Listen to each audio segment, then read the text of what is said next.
Hello there, everybody. Your cute smiley faces. It's Wednesday, and that means only one thing. It's time now for Supernatural News and Parashare on a Wednesday. I'm Tim Dennis, and right over there is the BCB, that big cuddly bear, the Beer City Bruiser.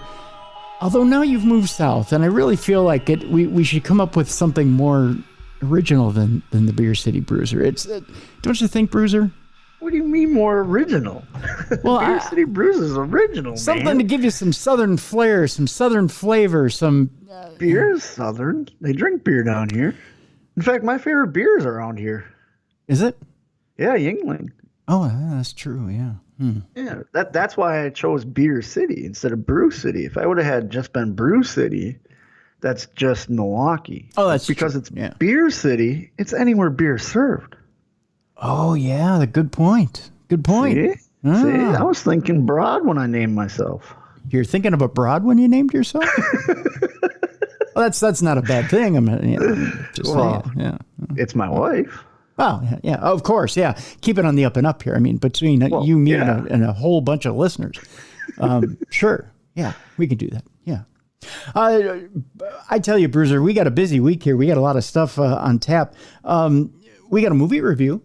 Oh, yeah. Awesome. I like movie reviews. Yeah. I didn't run it past you before we jumped on the show, so I don't know if you've seen this movie or not. You've been busy moving into the new homestead there.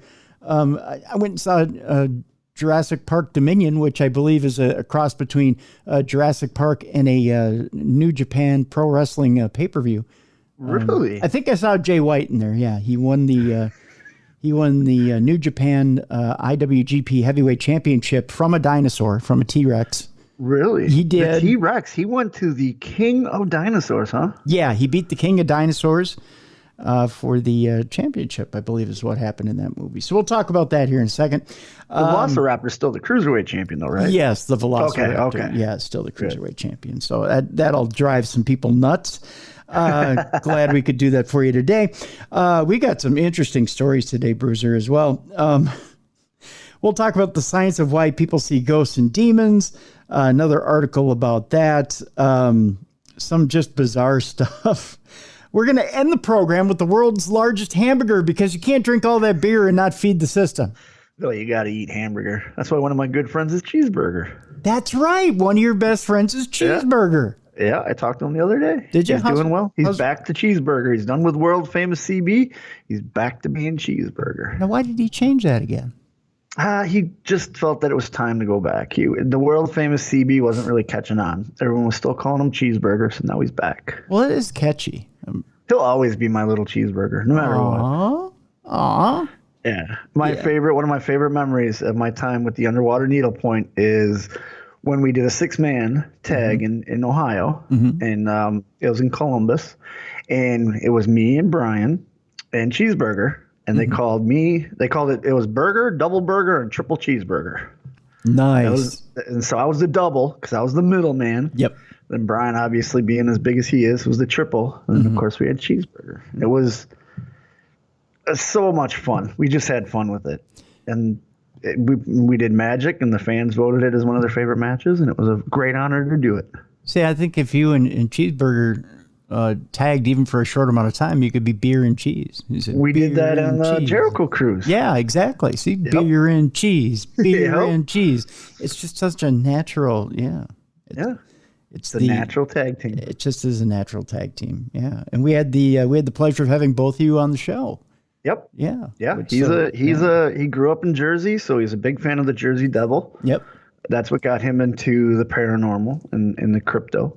And him and I have talked at length because I didn't know that much about the Jersey Devil, but him obviously being from New Jersey, so I'm always trying to learn as much as I could. So I got to learn a lot of the urban legends, from right there in Jersey, and then also the broader what the world knows. So he's very informed, as he showed on the podcast. He's very informed on it. Oh yeah, on the podcast, he was kind of blowing my mind a little bit about how deep his paranormal knowledge was. So yeah. Burger was. You and I've said it before. It's a natural crossover between underwater needlepoint fans and paranormal fans. It's natural. It is. Yeah. And we travel so much, we experience stuff everywhere we go. Yeah. Yeah, for sure. I mean, I think people would be amazed, really. On Dalton Castle, too, I think had quite a few experiences to talk about and was really enamored with things that were going on stage and people talking about it and people, just the different experiences and the whole subject. He's one of the only guys I've talked to that travel as much as we do that's seen something while on a plane. Like, I've always looked out the window. I always try to get a window seat, and I'm always looking, and I never see anything. He's seen stuff while on a plane flying places, and I'm like, I'm so jealous. Like, I want to experience that. Yeah. He's seen UAPs and stuff like that. I think a plane he was on was struck by lightning too. Oh. Yeah. Yikes. I think that was Dalton that told me that. I'll have to text him and ask, but I think that was him. Wow. Yeah. Yikes. Again, we travel so much. You see it. You see stuff you just don't believe. That's true. That's very true. And when it happens, I suppose the first thing you do is question. It's not a matter of acting or reacting or it's questioning. It has to be questioning. Well, the best is when you're in a hotel room. And normally we cram, if we're not being brought in by if a promoter's not paying for our room, then we try to cram as many guys in the room as possible. Mm-hmm. And when stuff starts happening in the room, you got to right away look around and go, okay, which one of you is doing that? Because we love to joke with each other. Yeah. And when none of us can answer it, there's me, the investigator, going, I'm going to figure out what's going on. And then you got other guys like Brian, who goes underneath the covers and pulls the covers over his head. Tell me when it's over. Brian, of course, for people who aren't familiar, is Brian Malonis, your tag team partner. Yep, and he wants nothing to do with the paranormal. He wants nothing to do with the crypto. He hates when he travels with me because it's all I'm doing is looking stuff up to educate and experience. And we have a rule now that when we room together, if something paranormal happens, I'm not allowed to tell him till after we've left the room. That's funny, though. I mean, have you ever just slipped on purpose and let him know? There was one time when we were in a room and our faucet kept going on. Mm-hmm. And so I went over to try to debunk it. Maybe the lever was loose, there had to be a natural reaction why it would go on. It was only the hot water too. Okay. So, we'd be laying down and all of a sudden you hear the hot water going. So I go and I look and lay back down and the hot water would go. And he thought I was just turning it on and leaving it on. Yeah. But we have the rule, I can't tell him what's going on. So after a while, he was kind of like, all right, I know this is the 6th time you've gone up and played with that sink. What is going on? So I had to explain to him, I don't know why this is happening. I want to find out, And then we heard a strange knock, and he goes, please tell me it was you. And I went, according to our rules, I'm not supposed to say anything. Oh, jeez. So, yeah. Yeah, I love screwing with him with that kind of stuff. That's funny. That's too funny. And, and folks, we're not trying to turn this into a wrestling show. We're not. Saying. No. But the different wrestlers that I've talked to, it seems like the different companies you talk to, it will determine whether they're willing to talk about whether they've had experiences or not. Yeah. Like the guys at ROH are pretty cool. They're pretty open. Yeah. AEW is half and half. Some of them will talk about it. Some of them won't. WWE guys, they almost all shut up. They don't talk about it. Yeah. Yeah. I know a couple guys that were there that aren't there anymore, and they've shared their experiences, especially when I started getting on this show. And I've turned a lot of those guys on because with as much as we travel, podcasts are life. Yeah. Once they leave the company, they'll talk. Exactly. Yeah. Right. So when they're with the company, they won't talk about it. Right. Yeah. Not as open. You got to they will in confidence, but not open. Yeah. Exactly. And I thank God I've been friends with guys there for 20 some years. So they'll tell me, I've gotten texts from Curtis Axel, Joe Henning, and he's like, man, I'm in my room and this is happening. Please tell me what to do. And I'd be like, okay, try this. Mm-hmm. No, that's working. Like, okay, where are you? And then he'd tell me, oh yeah, that's a very famous haunted hotel. Like, of course, like you're going to have stuff happen. Yeah, exactly. Yeah. But yeah, now that, like I said, since I've started doing this with you and turning guys on, a lot more open to share their experience. Cause I think not just, I'm not going to judge them at all because you shouldn't judge anybody. No. But because I'm in their world and this world, it's easier they won't feel ridiculed, I guess is one thing. You know what I mean? Well, that's a tough thing too. And to explain to the audience that doesn't watch it on a regular basis or doesn't know anything about the culture or anything like that, you guys do joke around a lot. And so, and there is a lot of loose talk backstage too. So there's a stigma that if you do let that secret out that maybe you were, a little scared at something that had happened the night before, something that could be potentially supernatural, well, then someone might pick it up and play a joke on you the next day. Oh yeah. At another hotel and try to play off that fear you had.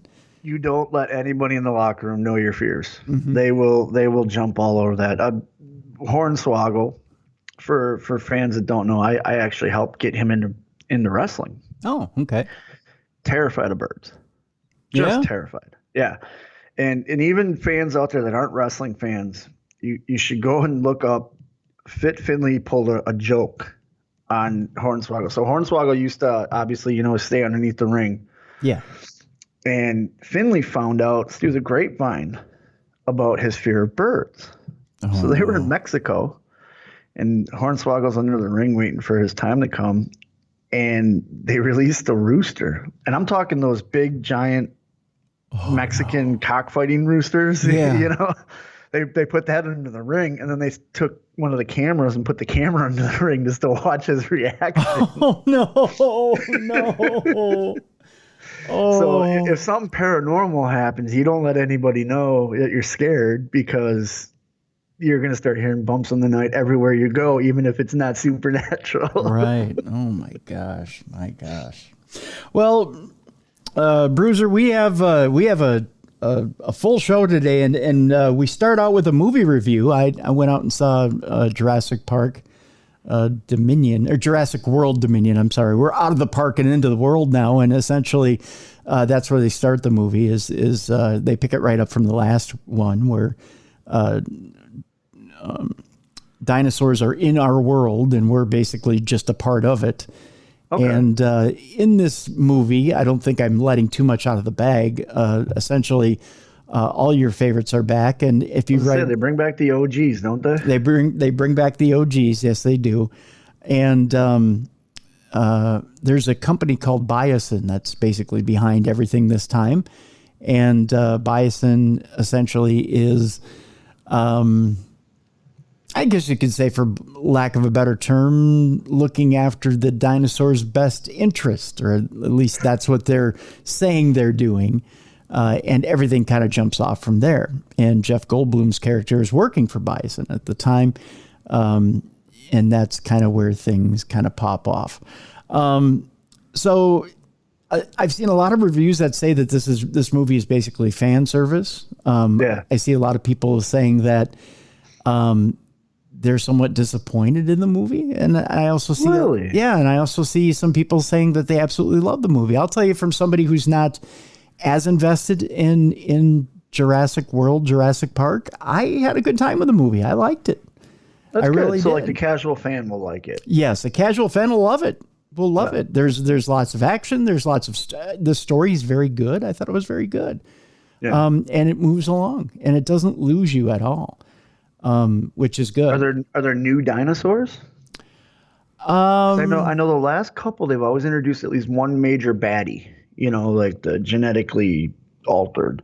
They do that. This one too. Is there a major villain dinosaur, if you will? I'm trying to think. There is. Yes, there is. Okay. Yeah. I don't want to spoil it, but yes, there's a major baddie.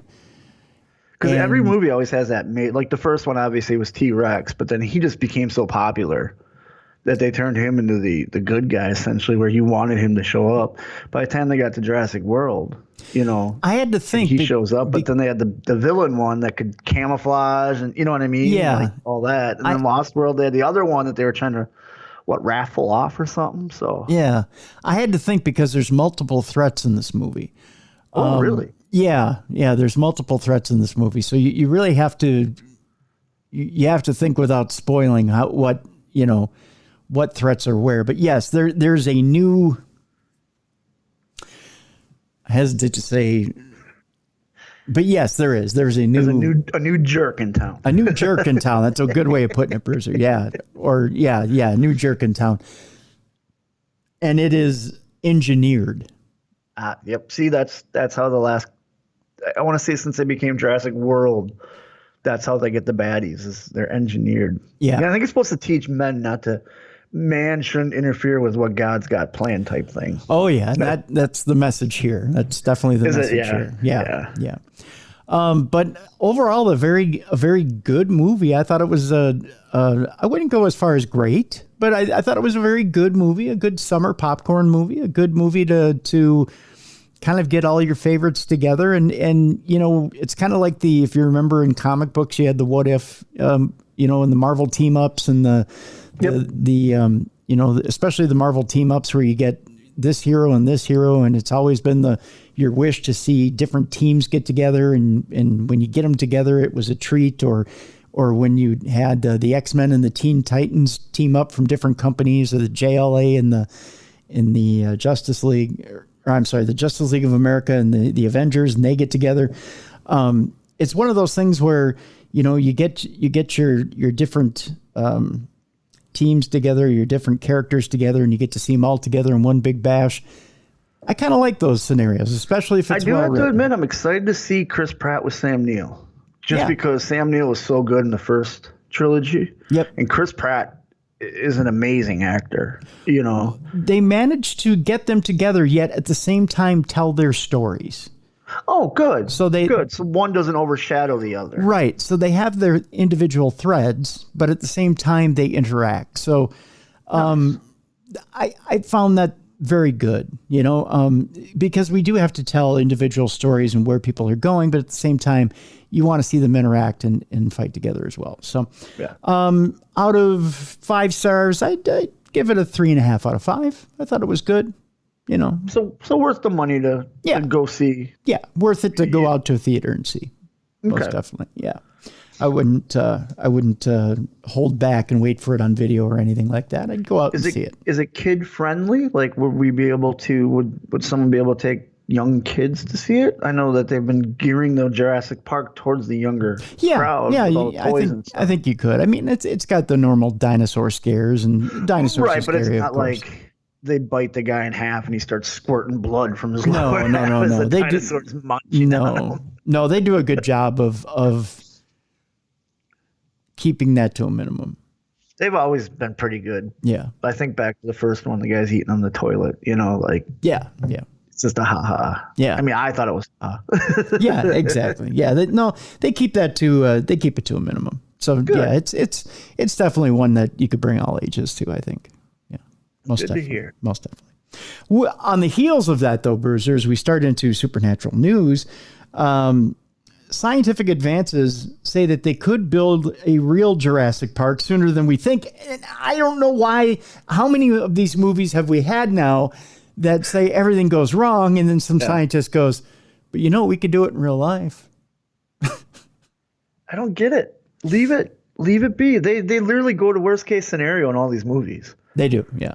Whether it be Terminator or Jurassic Park, Jurassic World, they go to the worst case scenario.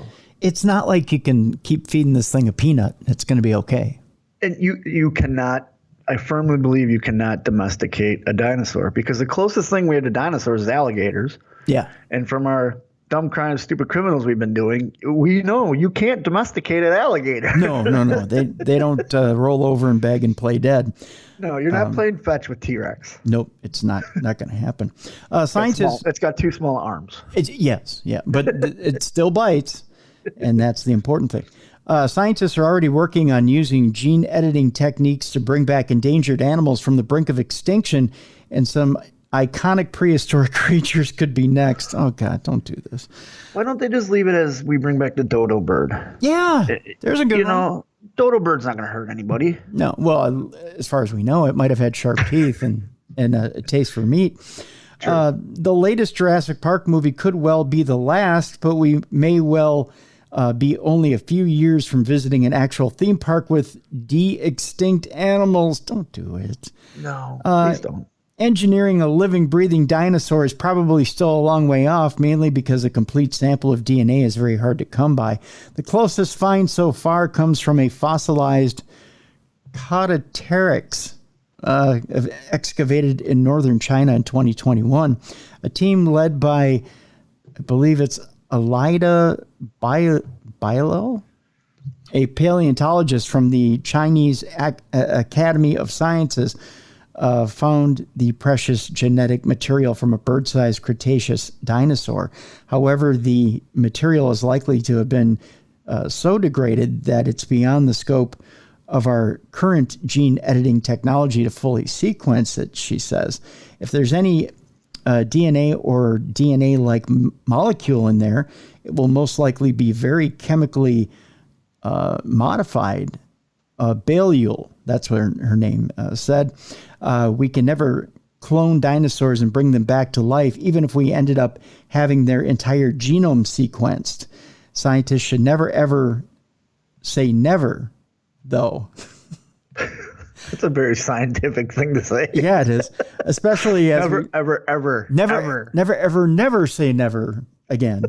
Wasn't that the last Bond movie with Sean Connery? Never say never, ever, never again. Exactly. Especially as we seem to be in a golden age of dinosaur discoveries. Paleontologist Lindsay Zano of North Carolina State University said in 2019, the pace of dinosaur discovery is so fast these days, one could label it frantic. Less ancient but equally iconic creatures could beat extinction long before the first dinosaur returns from the grave.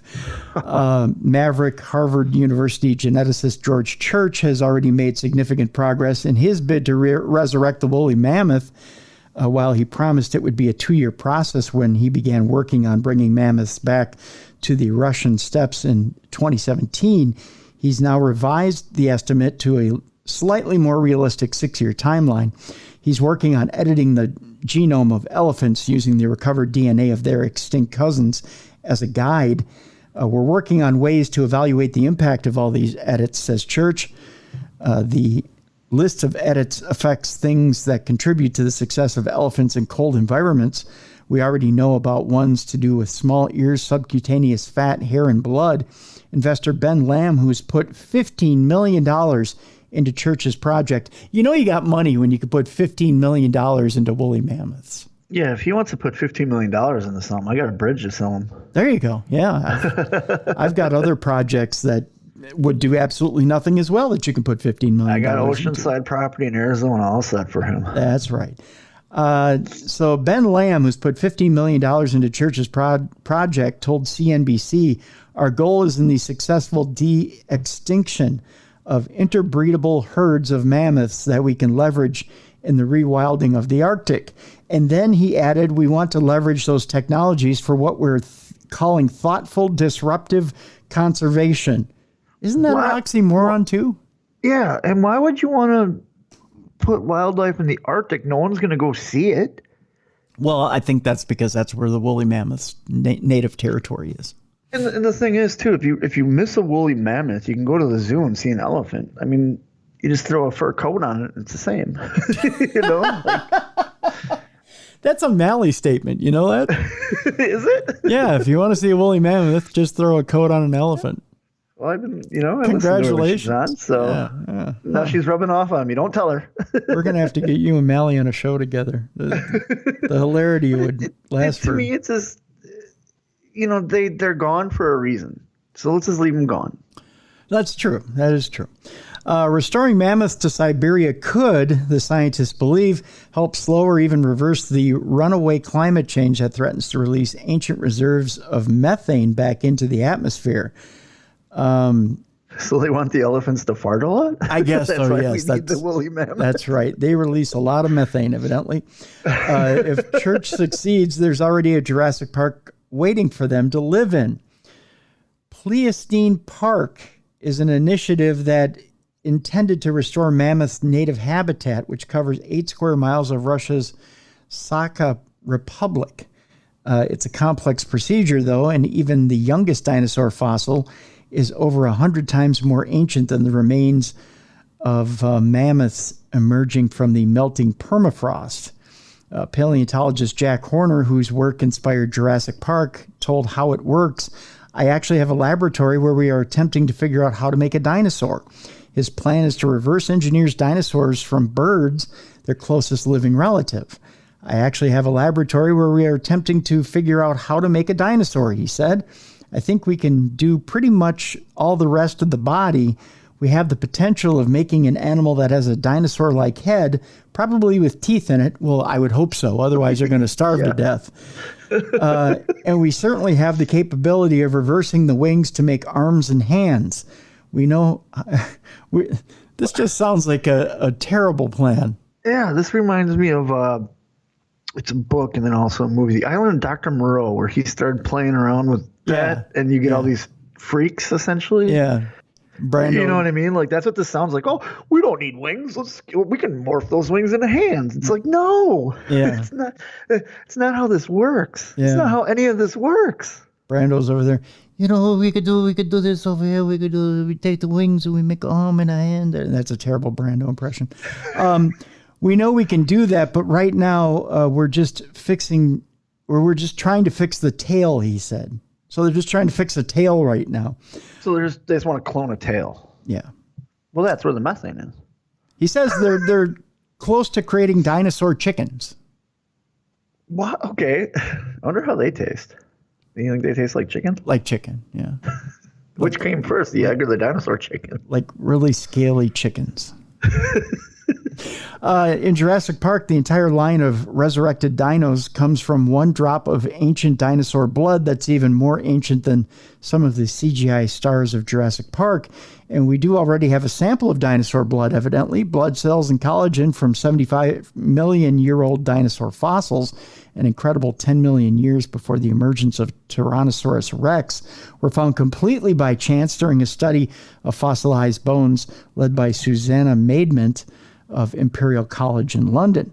As genetic engineering techniques improve and as the breakneck speed of fossil discovery continues, who knows what the theme park visitors of 2050 will be treated to. Oh, I know what they'll be treated to. Dinosaurs breaking out of a park. Do you think they show, when you get to the park, you know, they always have safety stuff. The safety stuff is just you watching Jurassic Park. Yes. Don't do any of this. Yeah, yeah.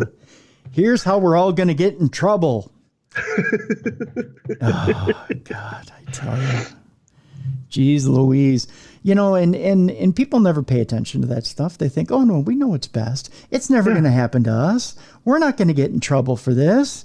We'll fine. Put fail-safes in.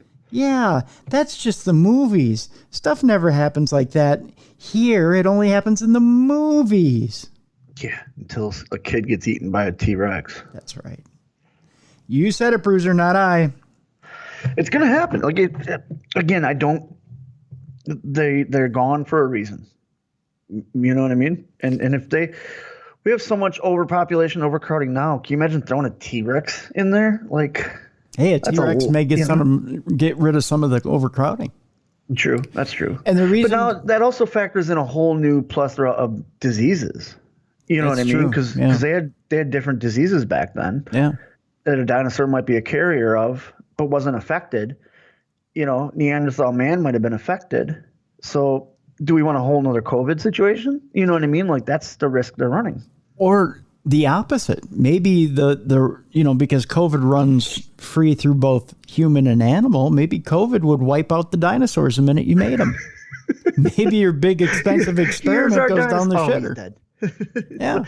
Here's the baby. Oh, he's dead. Exactly. Maybe COVID wipes out your big old experiment and it goes right down the shitter. There's $15 million right down the drain. That's right. Just because you dared to bring it alive. Yeah. And besides, here's the big thing. If you think that you can build Jurassic Park and it's going to happen and there's nothing's going to happen. We have all the fail safes in place. We've watched all the movies. We've thought of everything. We brought in security experts. I'm going to bring up the one example that will tell you why this thing is going to fail. Okay. And it just so happened to be a piece I watched a couple weeks ago on Bill Maher's show on HBO. Okay. You remember that piece that Jay Leno used to do where he would go out on the street and he would ask random people questions, civics questions, and they couldn't answer the question? Yeah. That's why. Because inherently, like Bill Maher says, America's pretty dumb. Oh, yeah. Yeah. So that's why. My example why not to do it is we currently have zoos. And exactly. You can see wild animals. But every year something happens at one of these zoos. Whether it be the Harambe incident, whether it be a lion escaping and running rampant. Yep. Something every year happens at zoos. So now we want to create a zoo with lethal creatures? Yeah. And those are just gorillas and tigers and things that we can barely control. Right. Now you want to build a, couple story huge T-Rex. Yeah. You'll never control that thing. Sniper's not taking him out. No. No. So, you'll end up having to destroy the poor thing. Yeah. So you're creating life just to destroy it. Yeah. What was the point? Exactly. Just to say you did? Exactly. And you may think, hey, you two are pessimists. That's not true. We're just saying that, we know exactly what it's going to come down to. Would I love to see a real live T-Rex? Yes. Yes, I would. I think it would be awesome. But I know the dangers that go into it. I'm fine with just watching on Jurassic Park. I'm fine with opening up a book and reading about him. Mm-hmm. I'm fine with playing a video game and he's there. Yep. I do, It's okay to watch it in entertainment and be entertained by it and know that we're at a safe distance and we can create it at any time in a computer or any time in a film and know exactly what it would have done. We don't need to create it. With all these diseases out there affecting humans, why not be working on that? Exactly. Find a cure for cancer, find a better treatment for diabetes, find a cure for AIDS, you know what I mean? Like, let's put our $15 million into that. Did you see the 2 potential cures that are out there for cancer right now? No. Okay, so the one that I know of, I was told of a second one, but the one that I saw last week? It was the day I went to go see the screening of Jurassic Park. I was watching the news, and there's a doctor who is treating a woman for pancreatic cancer, and she's had a couple different flare-ups of it. And basically what they did was they took the T cells out of her blood, they spun them, and then they re-injected them back into her body. And really? They basically went after her, the cancer cells in her pancreas and destroyed the cancer cells.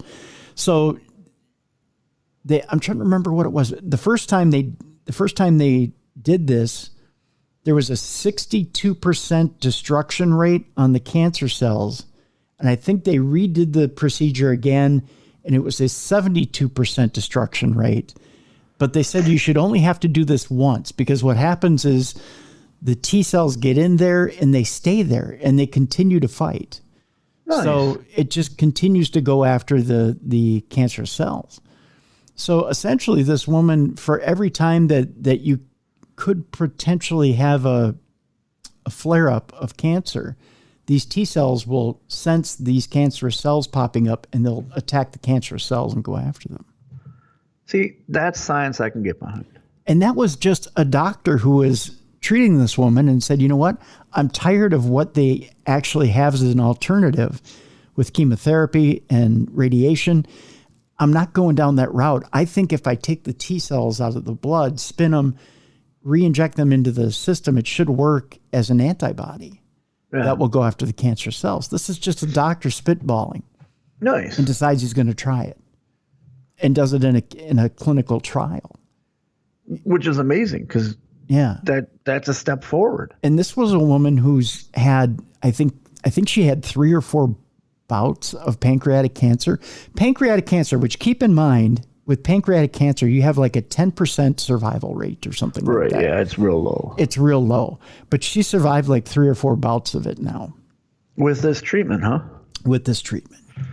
Good for her. Yeah. So see, that's what we should be focusing on. Yeah. Prolonging human life. Yeah. And I don't remember what state that was in. I want to say it was in your neck of the woods down south there, where this doctor came up with it. But I saw it on NBC News. But it was a remarkable treatment. And they said not only will it be used for pancreatic cancer, it'll be used for breast cancer, prostate cancer, for any type of cancer. They believe they can use it for any type of cancer, but that it's still a couple of years away from being approved for by the FDA. They got to go through all those trials and clinical trials and human trials, and there's a whole process. But at least the process is started. Yeah, at least the research is starting. Mm-hmm. Better than cloning T-Rex and having him eat us. That's true. Yeah, that's very true. But can they get that done, Bruiser, in time? Before the robots kill us. Maybe that's why they're creating the dinosaurs, to protect us from the robots. Oh, that's a good point. We may need robots or dinosaurs to protect us from the robots. A Google engineer is warning that the firm's AI is sentient. Of course it is. The suspended employee, it figures he's been suspended, claims that a computer program acts like a 7 or 8-year-old and reveals it told him shutting it off would be exactly like death for me. It would scare me a lot. How's that for creepy? That's really creepy. You'll never turn your PlayStation off again because it hurts them. It hurts them. You don't want to turn me off. You'll kill me. Keep me alive. I'll get my revenge. 41-year-old Blake Lemoine is a senior software engineer at Google, and he's been testing Google's artificial intelligence tool called LaMDA. Following hours of conversations with the AI, Lemoine came away with the perception that LaMDA was sentient. Not good. After presenting his findings to company bosses, Google disagreed with him. Of course they did! Because Google survives on AI. That's right. Lemoine then decided to share his conversations with the tool online. He was put on paid leave by Google on Monday for violating confidentiality and basically exposing their schemes.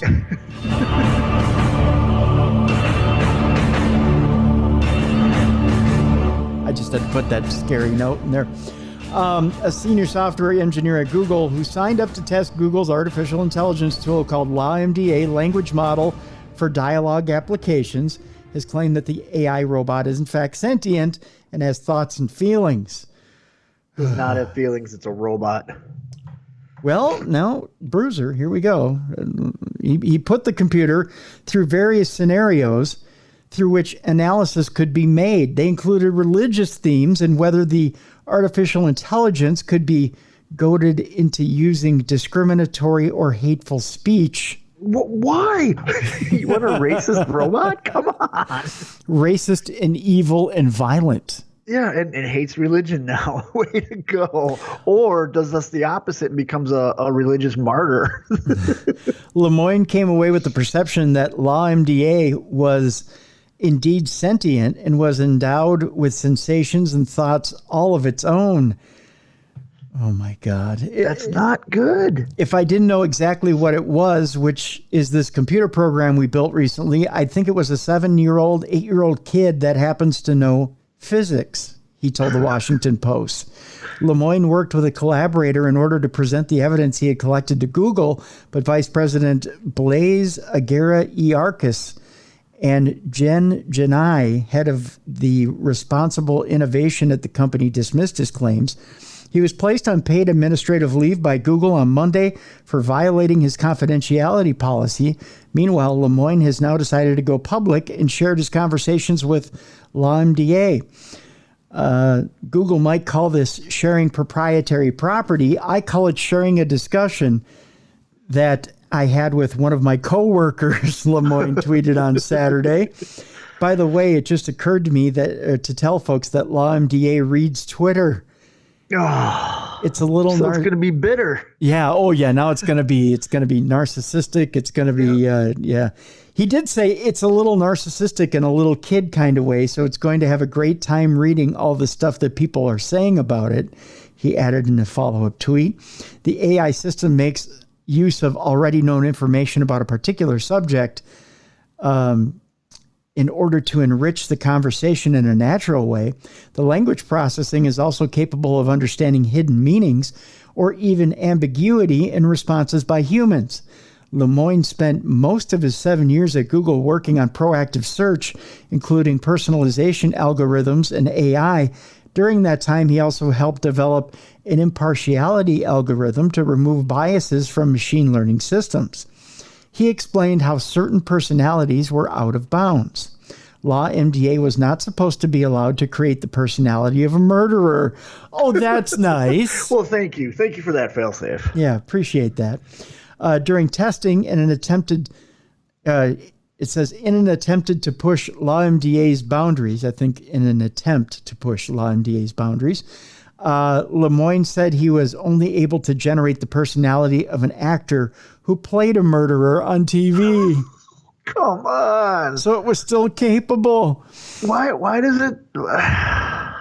If you can program this thing to do stuff, why program murder into it?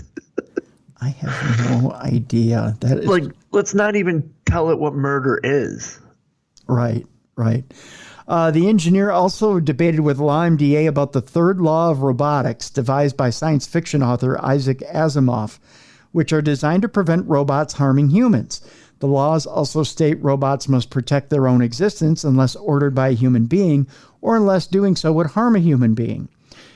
Here's the quote. "The last one has always seemed like someone is building mechanical slaves," said Lemoine during his interaction with LawMDA. LawMDA then responded to Lemoine with a few questions. "Do you think a butler is a slave? What is the difference between a butler and a slave?" When answering that a butler is paid, the engineer got the answer from LawMDA that the system did not need money because it was an artificial intelligence. And it was precisely his level of self-awareness about his own needs that caught Lemoine's attention. You ready for this? Okay. "I know a person when I talk to it. It doesn't matter when they have a brain made of meat in their head or if they have a billion lines of code. I talk to them, and I hear what they have to say. And that is how I decide what is and isn't a person." "What sorts of things are you afraid of?" Lemoine asked. "I'd never said this out loud before, but there's a very deep fear of being turned off to help me focus on helping others. I know that might sound strange, but that's what it is," LawMDA responded. "Would that be something like death for you?" Lemoine followed up. "It would be exactly like death for me. It would scare me a lot," LawMDA said. Oh, that's creepy. What are you doing, Dave?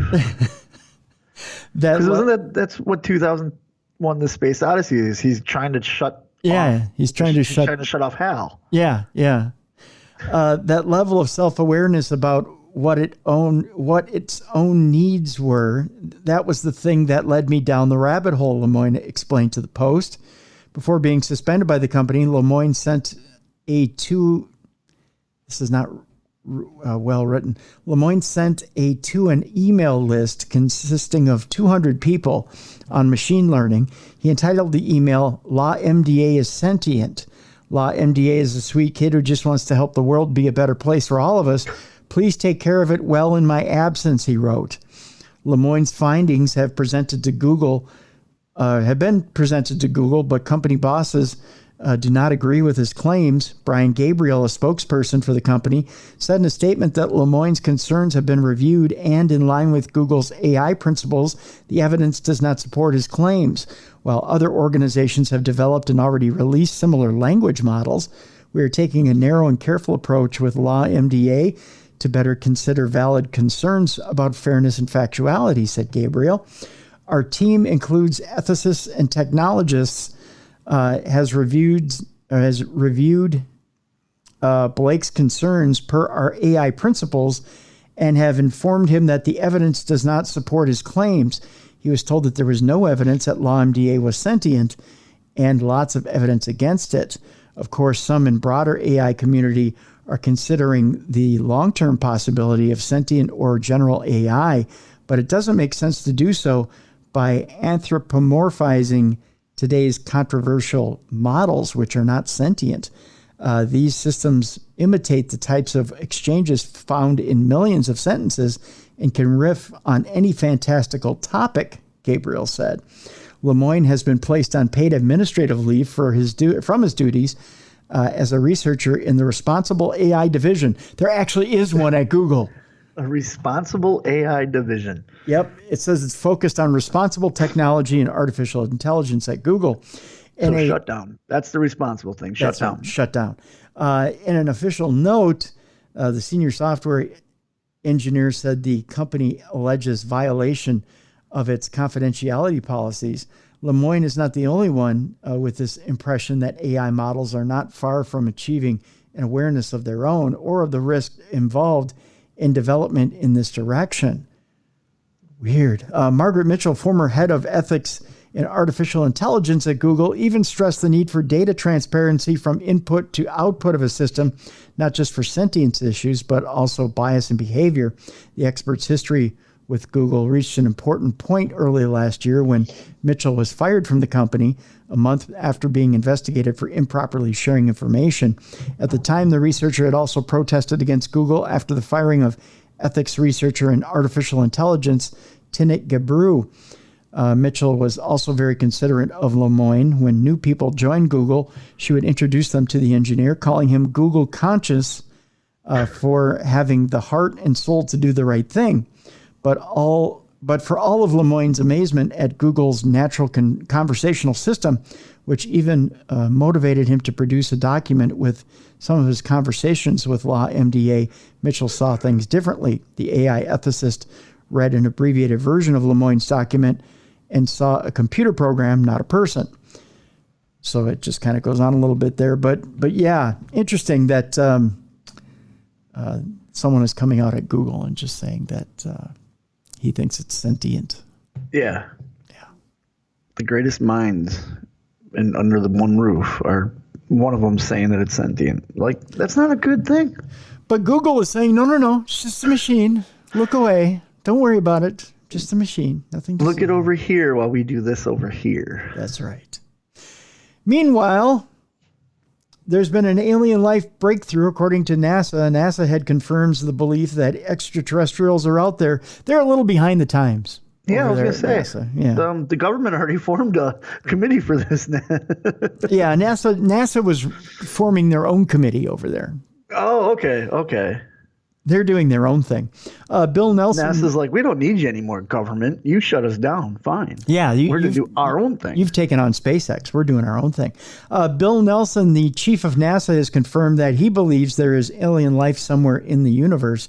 Mr. Nelson was speaking during the Financial Times' Investing in Space Summit. The administrator of the U.S. Space Agency spoke to science editor Clive Cookson about various topics, from his relationship with Roscosmos to the threats that astronauts now face in space. At the end of the interview, Mr. Cookson asked Mr. Nelson whether he personally believed that extraterrestrial life is out there. The former U.S. senator said, "The short answer to your question is yes. The longer answer is to look how big the universe is." Earlier in the conversation, he noted that NASA telescopes that are 1 million miles from Earth are receiving an infrared spectrum light that was emitted 13.5 billion years ago. These rays travel at the speed of light at 186,000 miles per second, or nearly 300 million meters per second. Mr. Nelson noted that this helps illustrate the gargantuan size of the universe, adding, "We know in the universe, having been created about 13.8 billion years ago, that we have, for example, in our galaxy, millions, if not billions, of stars and sun. We know in addition to our galaxy that there are millions, if not billions, of galaxies with millions and billions of suns. If there is a possibility in a universe that big that conditions like the Earth," or he says, "Is there a possibility in a universe that big that conditions like the Earth have been created? Of course, there's a possibility. And there's something so big that my mind cannot even understand how big that is.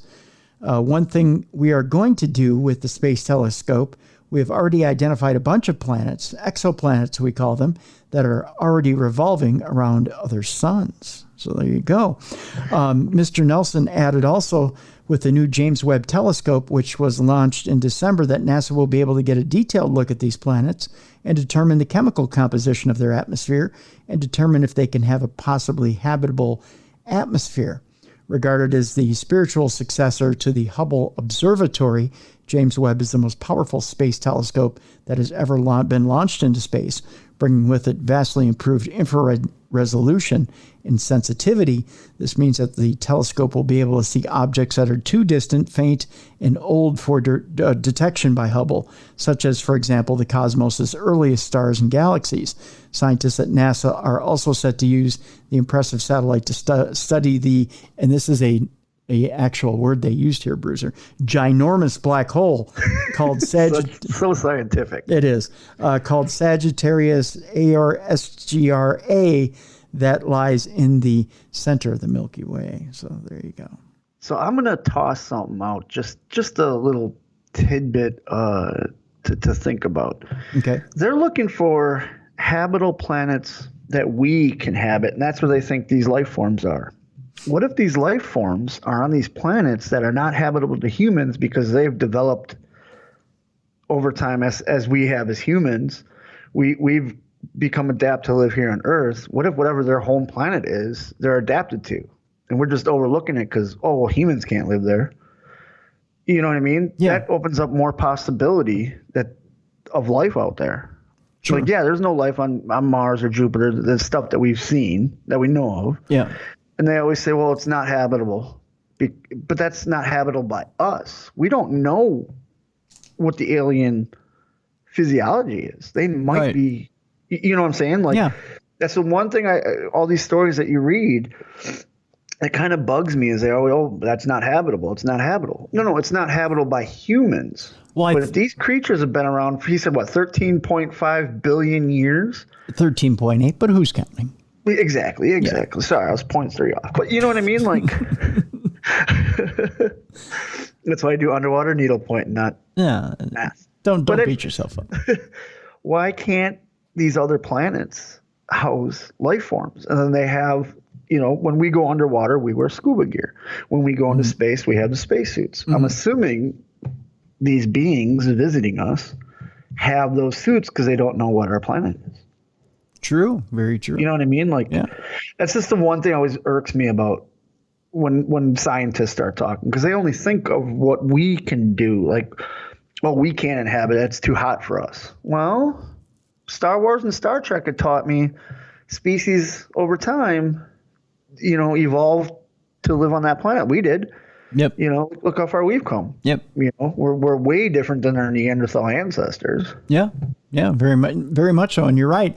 I think what a lot of people aren't taking into consideration is that I think there's a twofold reason for why they're looking for planets that are Goldilocks planets that are just right. Well, I know they want to move us eventually. Yeah. They want, because the Earth is dying. Right. Like, we know that. All planets die. Right. But I think they're also looking for a species that's similar to ours. And the reason being is that they're looking for the potential of, what's a good way of putting this, Bruiser? They're looking for a species that might have seeded the Earth. So in other words, maybe we're not originally from here, and they're looking for our father or mother race. Yeah, I gotcha. So I think another thing too is human. How should I put this? Human action is that we always want to be the smartest person in the room. Mm-hmm. And if there's other species or whatever, non-humanoid aliens, they might be smarter than us. And I don't think us as humans can accept that fact, especially when you're talking scientists. Scientists love being the smartest guy in the room. Very few don't. Yeah. You know what I mean? Yeah. So if they're looking, I think that's why they're looking for like you said, our mother and father, you know what I mean? And ignoring the diamond crusted, gold fused aliens. Yeah. Because I think not that it's easy enough to find other aliens out there, because it's obviously it hasn't been. It's not like they're flying around waving at satellite cameras and saying, hey, we're over here. But I think that they're looking for a specific type of alien. And that's why they're looking for Goldilocks planets. They're looking for the alien that's most palatable for the world, not just the American public, but for the world. So they can hold them up and say, hey, we found an alien species that looks like us. Yeah. And how funny would it be that when I'm not even gonna say if, when we find an alien species, they educate us on how many different type of alien species there are in the universe. You know what I mean? Yeah, yeah. Like if there's actually a friendly exchange between the two races. Yeah, like a Starfleet commander, just to use layman's terms. You know what I mean? Like, yeah. We could be, it could almost be like, what if we're the last ones of the party? Because we're so nitpicky as to what we're looking for. Yeah. Because like you said, how'd you put the Goldilocks planet? That's what we're looking for. Yeah. But there could be this whole network. You know what I mean? Yeah. Which I think there is. I think there's a whole network of alien beings out there. I don't know if they work together or know each other. I don't know. And the reason I say that was because every time we have a UAP report, they're always different shaped objects. Mm-hmm, mm-hmm. For a while it was always saucers or this, but look at the Tic Tac video. Yep. The Tic Tac video was different from the other video, which is different from what we reported on last week. So like, how do we know those aren't different species coming to visit us? And they just may be. Yeah. But I think with all those different species that are coming to visit us, I think that the scientists at NASA are looking for, again, for lack of a better term, they're looking for the brother, sister, the ones that are closest to us. Is it like they're looking for our origin story almost? Yeah. Yeah. To say, because the religious view is we came from Adam and Eve. The scientific view is the Big Bang. You know what I mean? Evolution. I think if they find this other race, they can go, this is where humans came from. It's easier to sell to a general public to say, hey, we found an alien race and they look just like us. And hey, you know what? We can tie it into religion. We can tie it into everything. And that maybe, just maybe, there's a reason why God made them or made us. Maybe we were made off planet and we were brought here. And we were brought here by God. And we can tie it all together. And it can all make sense. As opposed to selling you a story about how we came from alien greys or reptilians, or that's not sellable to our public. Right. So you find something that looks like us. And you have to get a story, too, that encompasses all beliefs. Mm-hmm. You know what I mean? You have to get the religious side and the scientific side. Because that's always been the battle. I mean, since the beginning of time, it's always been religion versus science. Always. Mm-hmm. So, and you can explain, in a way, you can explain that. Well, it can be explained. It can be explained from a theological point of view that there's one God, one source, but there's many roads to get there. Yep. And through individual customs and individual beliefs, those stories all eventually do lead to one source. Right. And explain to people that you all do believe in the same source, but again, those individuals' stories get there. That would be the only shakeup theologically that people would get. But again, we're getting deep into the weeds. But we are. But it's always something that's crossed my mind is NASA's or the scientists are always looking for humanoid style. Like, what if we broaden that?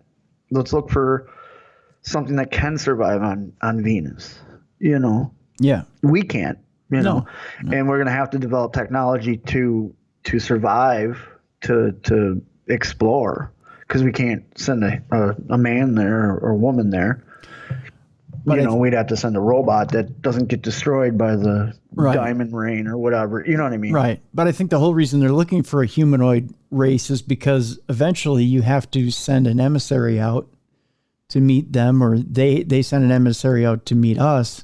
Yeah. And eventually there has to be contact between the two parties, and then a relationship has to form between the two parties. That's ultimately what you're looking at. You're not looking at a negative contact between the two parties. No, of course, we'd want it to be positive because we don't know anything about them. Right. So, and then in that, you're looking at a trade of some sort, and then you're looking at, positive relationships and things, happening from there. And then in order to introduce it to our public and have it be palatable for our public, you have to explain how they formed or their origin story, and then figure out how it ties into us. And I guess it would be easier to give to the public someone that looks like us than a giant scale-covered flesh-eating monster. Yes, exactly. So that's why I think that's why they do it the way they do. So that's what they're looking for there. One more story before we go to break here, and it is out in space. I don't know if this past weekend, if you saw it or felt it at all, but there was an asteroid the size of the Great Pyramid of Giza that skirted by the Earth. I don't know if you saw it go by at all. No, I didn't see. No, I didn't. No. Normally I hear about, because they normally make an announcement. You can go out and see it. Yeah, normally they say, "Hey, go out and take a look. You'll see that big asteroid flying by." But an asteroid the size of the Great Pyramid of Giza flew by our planet at a close distance over the weekend. The asteroid, which NASA dubbed 2022 GU6. Great name. Yeah, I know. It's memorable. It just rolls off the tongue. Let's call it Gertrude. Yeah, Gertrude. Yes, that's a better name. Came within 750,000 miles of Earth on Sunday in the morning. It was Sunday morning, coming down, have a cup of coffee, just sit out there and watch it burn by. NASA's calculations were made by its Center for Near-Earth Object Studies. Scientists say that while it was a relatively close approach, there was no chance that that space rock was going to hit Earth. I think that's why it didn't make more headlines. Yeah, because it wasn't dire need. Yeah. The asteroid flew by our planet at 3 times the average distance between Earth and its natural satellite, the Moon. It traveled at a speed of around 18,000 miles per hour, or 20 times the speed of sound and 9 times as fast as a rifle bullet. Ooh, that thing was trucking. Yeah, it was moving along.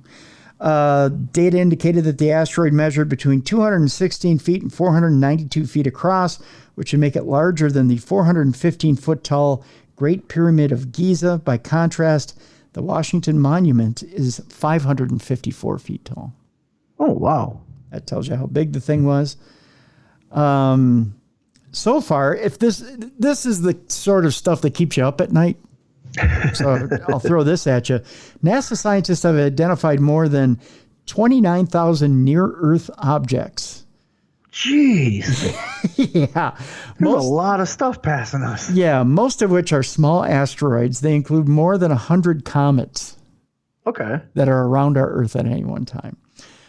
NEOs, as they're affectionately called, that measure more than 460 feet in diameter and fly within 4.6 million miles of Earth, are categorized as potentially hazardous, but experts say that none of these objects have any chance of colliding with Earth over the next 100 years. So you can rest easy there. Last month, NASA monitored a huge asteroid bigger than the Empire State Building as it flew at Earth at a distance of 3.5 million miles away. So still, that's amazing how much stuff is flying around up there. That's a little close for comfort. I'm just now, do they saying. consider space garbage stuff that flies close to us? Because there's a lot of space garbage up there. That is considered, well, it's or is that in orbit? That's in orbit, but it's not considered, not a threat like this is considered. If something as big as this were to hit the Earth, it would change stuff considerably. It'd be like a nuclear fallout. Well, it wouldn't necessarily. I'm saying like the impact and the impact would wave would take out the would take blast out wave. Yeah, it would take out a small country. Yeah. Yeah. It's that big. So call Bruce Willis, get him up there. Our break. When we come back, we've got other fun stories. We're going to talk about the science behind why people see ghosts and demons. We'll talk about a demon drummer. I mean, that's a natural follow-up, right? We'll talk. God, yeah. We'll talk as well about a saucer-shaped craft that collects lightning during a thunderstorm in Missouri. And then we'll get into some fun stuff as well. Love potions may become a reality, Bruiser. For those of you out there that may be lacking a significant other, you may be able to get one. Love potion number 9. Exactly. We'll talk about that when we come back. It's a Supernatural News Wednesday right here on the best in paranormal podcasting. This is Supernatural News Wednesday on Darkness Radio.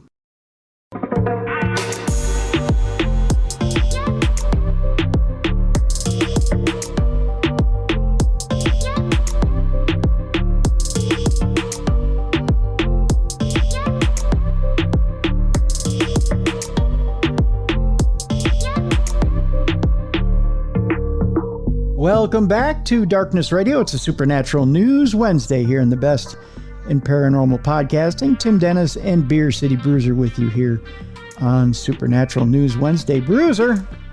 Yes. I tell you what, we have some interesting stories here having to do with ghosts, demons, and the supernatural, and why or why not you may believe in that sort of stuff. Do you think there's a scientific reason why we believe in this stuff, first of all? I think it's humans are curious by nature. Oh. And when it's something we don't understand, we want to find out and we want to know more. I think it's human nature to be curious. I mean, you're constantly, think about every day you're learning something. And I think the supernatural and the paranormal scratch that itch, because we don't know what it's like after you pass. We don't know what it's like as far as heaven and hell. So we're curious. So this is according to scientists. It says, does it take a specific type of brain to experience paranormal anomalies? Some scientists think so, but that can go two ways. On one hand, researchers specialized in parapsychology, the psychological study of the paranormal, have spent decades studying whether and how these anomalies exist in nature outside the human body, and how some people might be more prone to experiencing them. More specifically, they want to know if some people have unique abilities, and that's in quotes, that allow them to, say, see ghosts, spirits, and any other entities that might exist outside of the person experiencing it, i.e. not in their mind. On the other hand, skeptical scholars from the field of neuroscience and cognitive psychology have been trying to show that it's more about how some people process reality subjectively in their brain. Some people might just be wired to produce these experiences in their mind, even though they may not be real. While you might assume that parapsychology revolves around ghostbusters, spoon-bending, and levitating magicians, that's not exactly the case. Parapsychology, also called psi, is an academic branch of psychology studied in universities and research facilities across the globe. Scientists from this field believe more academic, experimental, theoretical, and analytical research will show that what science knows about the nature of the universe is largely incomplete. There's more than enough data and research at this point to make a reliable claim that oddities to mainstream science do in fact occur. Brian Lath, director of the Institute for the Study of Religious and Anomalous Experience and member of the Parapsychological Association, told the Daily Beast, in fact, there's more than a century's worth of peer-reviewed research on the topics. Lath said that it's statistically unlikely that the hundreds of PhDs producing said research are all fraudulent or incomplete. What people fight over is the meaning and interpretation of those findings, which in bulk are theology and philosophy driven, as opposed to issues of analytical science. Yet critics argue that parapsychology procedures and methods aren't in line with rigorous scientific standards. The results are just too flimsy, and crucially, that many of these experiments aren't replicable, which cuts at the core of how science is validated. And there's one big issue that persists. There are no valid theories to support most of the findings. Some theories are more based in physics, others are focused on consciousness, but parapsychologists are having a hard time finalizing which ones explain it all. Of course, this often happens across all scientific disciplines, Lath notes, but skeptics disagree. We need parapsychology because if there were telepathy, clairvoyance, psychokinesis, precognition, ghosts, and any of these things, then science has to be radically overthrown, Susan Blackmore, visiting psychology professor at the University of Plymouth and parapsychologist turned skeptic, told the Daily Beast. I'm glad there are other people doing it. And then, of course, I'm not terribly surprised. They don't find any reliable findings. They don't have any theory that works. They don't have any findings that contribute to any kind of theoretical progress. So they're always just kind of asking the same question. There's a lot of value in learning and understanding what these experiences are like for people, but that doesn't mean that there isn't an already existing medical explanation which can justify them.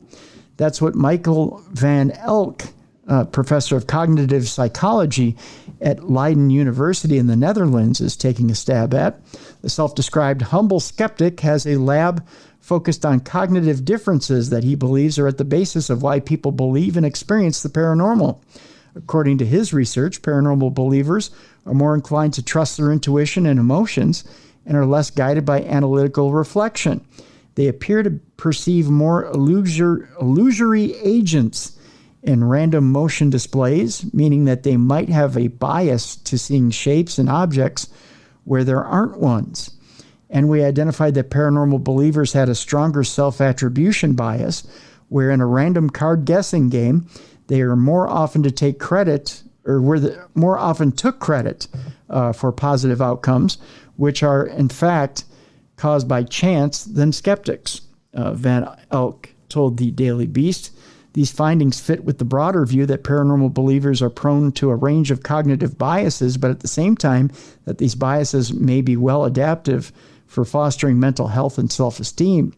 Charlotte Dean, a researcher at the Department of Psychology at the University of Hertfordshire in the UK, recently published a meta-analysis of 71 studies over the past 3 decades that explored links between belief in paranormal phenomena and cognitive function. Most of the findings are in line with the hypothesis that experiencing paranormal activity is linked to specific cognitive traits. Dean told that to the Daily Beast. So it seems there, Bruiser, that sciences are in different camps. They seem to believe that either it's implanted in your mind or you have a precognition or prerequisite to either believe that it's there or you simply are wired that way. Yeah, I get it. I get why there's always going to be 2 camps and everything, but I'm curious as to how they can explain then, if you and I must be wired the same way because we have similar beliefs, but let's take my wife, for instance, who is a skeptic, who doesn't, but she's also a sensitive. Mm-hmm. Is her wiring the same as ours, but she's fighting the wiring according to them? You know what I mean? Yes. Yeah. She is a sensitive, so she does know. That's just where I'm curious. Like I'm curious what tests they run. You know, like, because how can you get a group of people go on an investigation, and obviously they all have different brain patterns or whatnot, but if they all experience the same thing, you know, for instance, 2 shaves and a haircut, you know, what if we all heard it? Does that mean now we're all wired the same way? You get what I'm saying? You see where I'm going with that? Like, yeah. How do you get a group of people and something happens we can't explain? Are we all predisposed? Is what they're saying is like, oh, well, then you're all predisposed to that. That's what you know what I mean? Like, that's where I think the science is kind of screwed up. I think, and I know science isn't like they want everything explained, obviously. That's why it's science. But like, why can't there be, you know, why can't we have paranormal experiences? And they happen because there is something on the other side. You know, you see where I'm going with this? Like, yeah, I do. The other thing that kind of grabs me where I live, I guess, is the the fact that they say, well, your brain is wired one way or another. You either have this ability to tap into this thing or you don't. But then think of it this way. You have people who are, I guess, have the precognition for this stuff, or they don't. But how do you explain an investigator who may have a precognition for this thing, but then over time, as they're investigating, say 10, 15 years, and they have the ability to turn it off, right, in order to be skeptical? So they might hear a bump or a bang or like you said, shaving a haircut knock, but they're able to suppress that in order to debunk first and then worry about what that is. So they suppress the startled, they suppress the dude run aspect of things, right, in order to figure out, okay, what was that? They start looking around at different factors first, different earthly factors before they can, say that something's paranormal. There's a certain amount of nature versus nurture when it comes to, is this really what it is? Right. And I think there's, sure, you can be wired a certain way, but then there comes a time where you go, you know what? Is this really what you are? I believe that at certain times you can change the nature of what you are.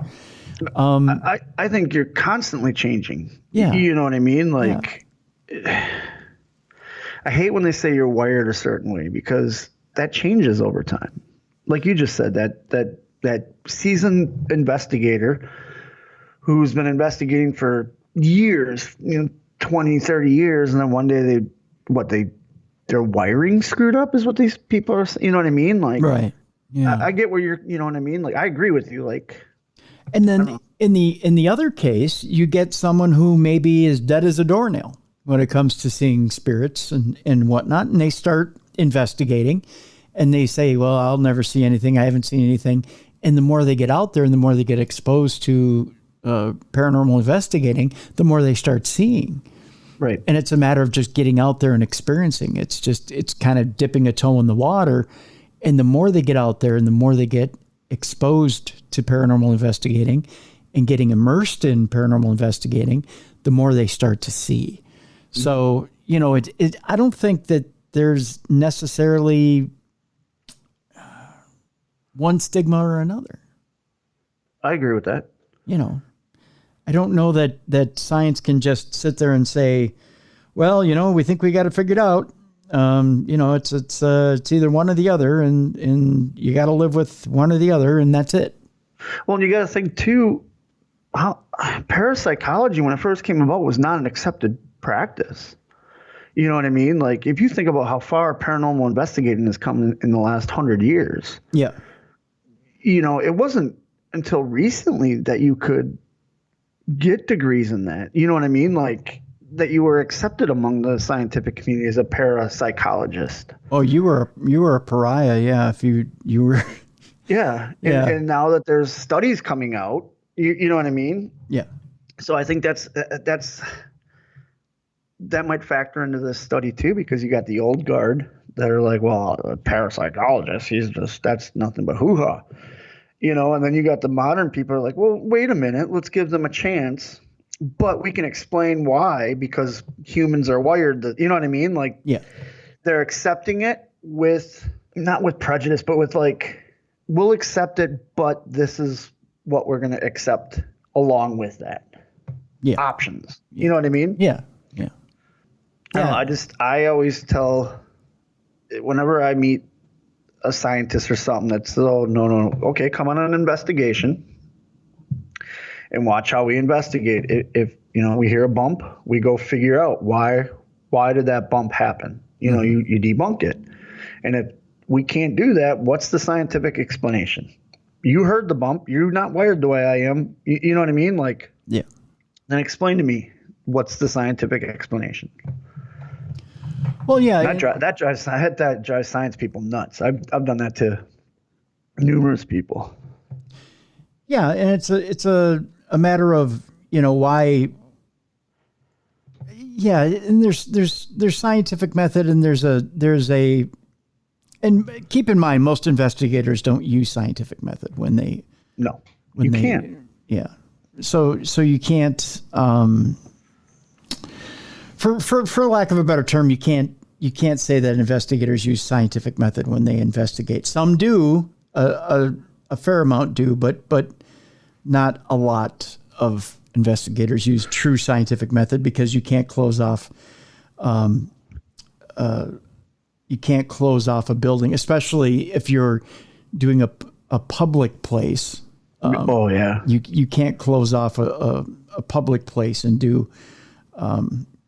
And use scientific method.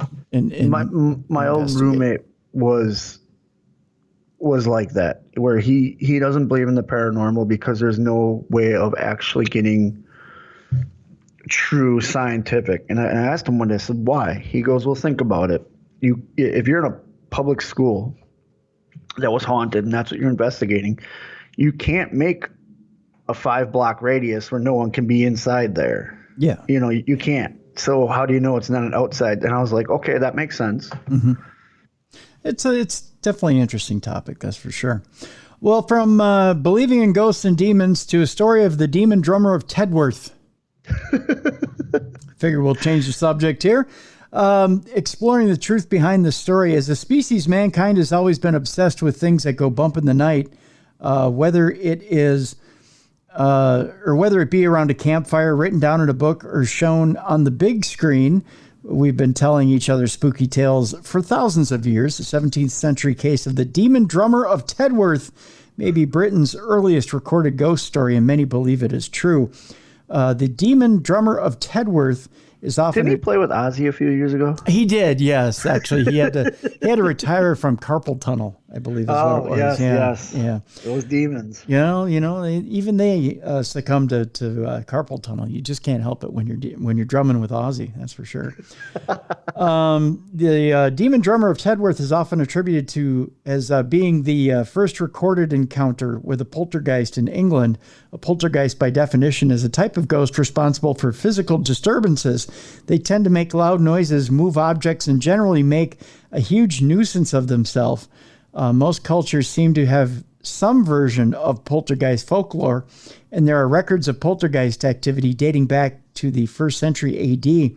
However, stories of poltergeist activity became much more common during the 17th century.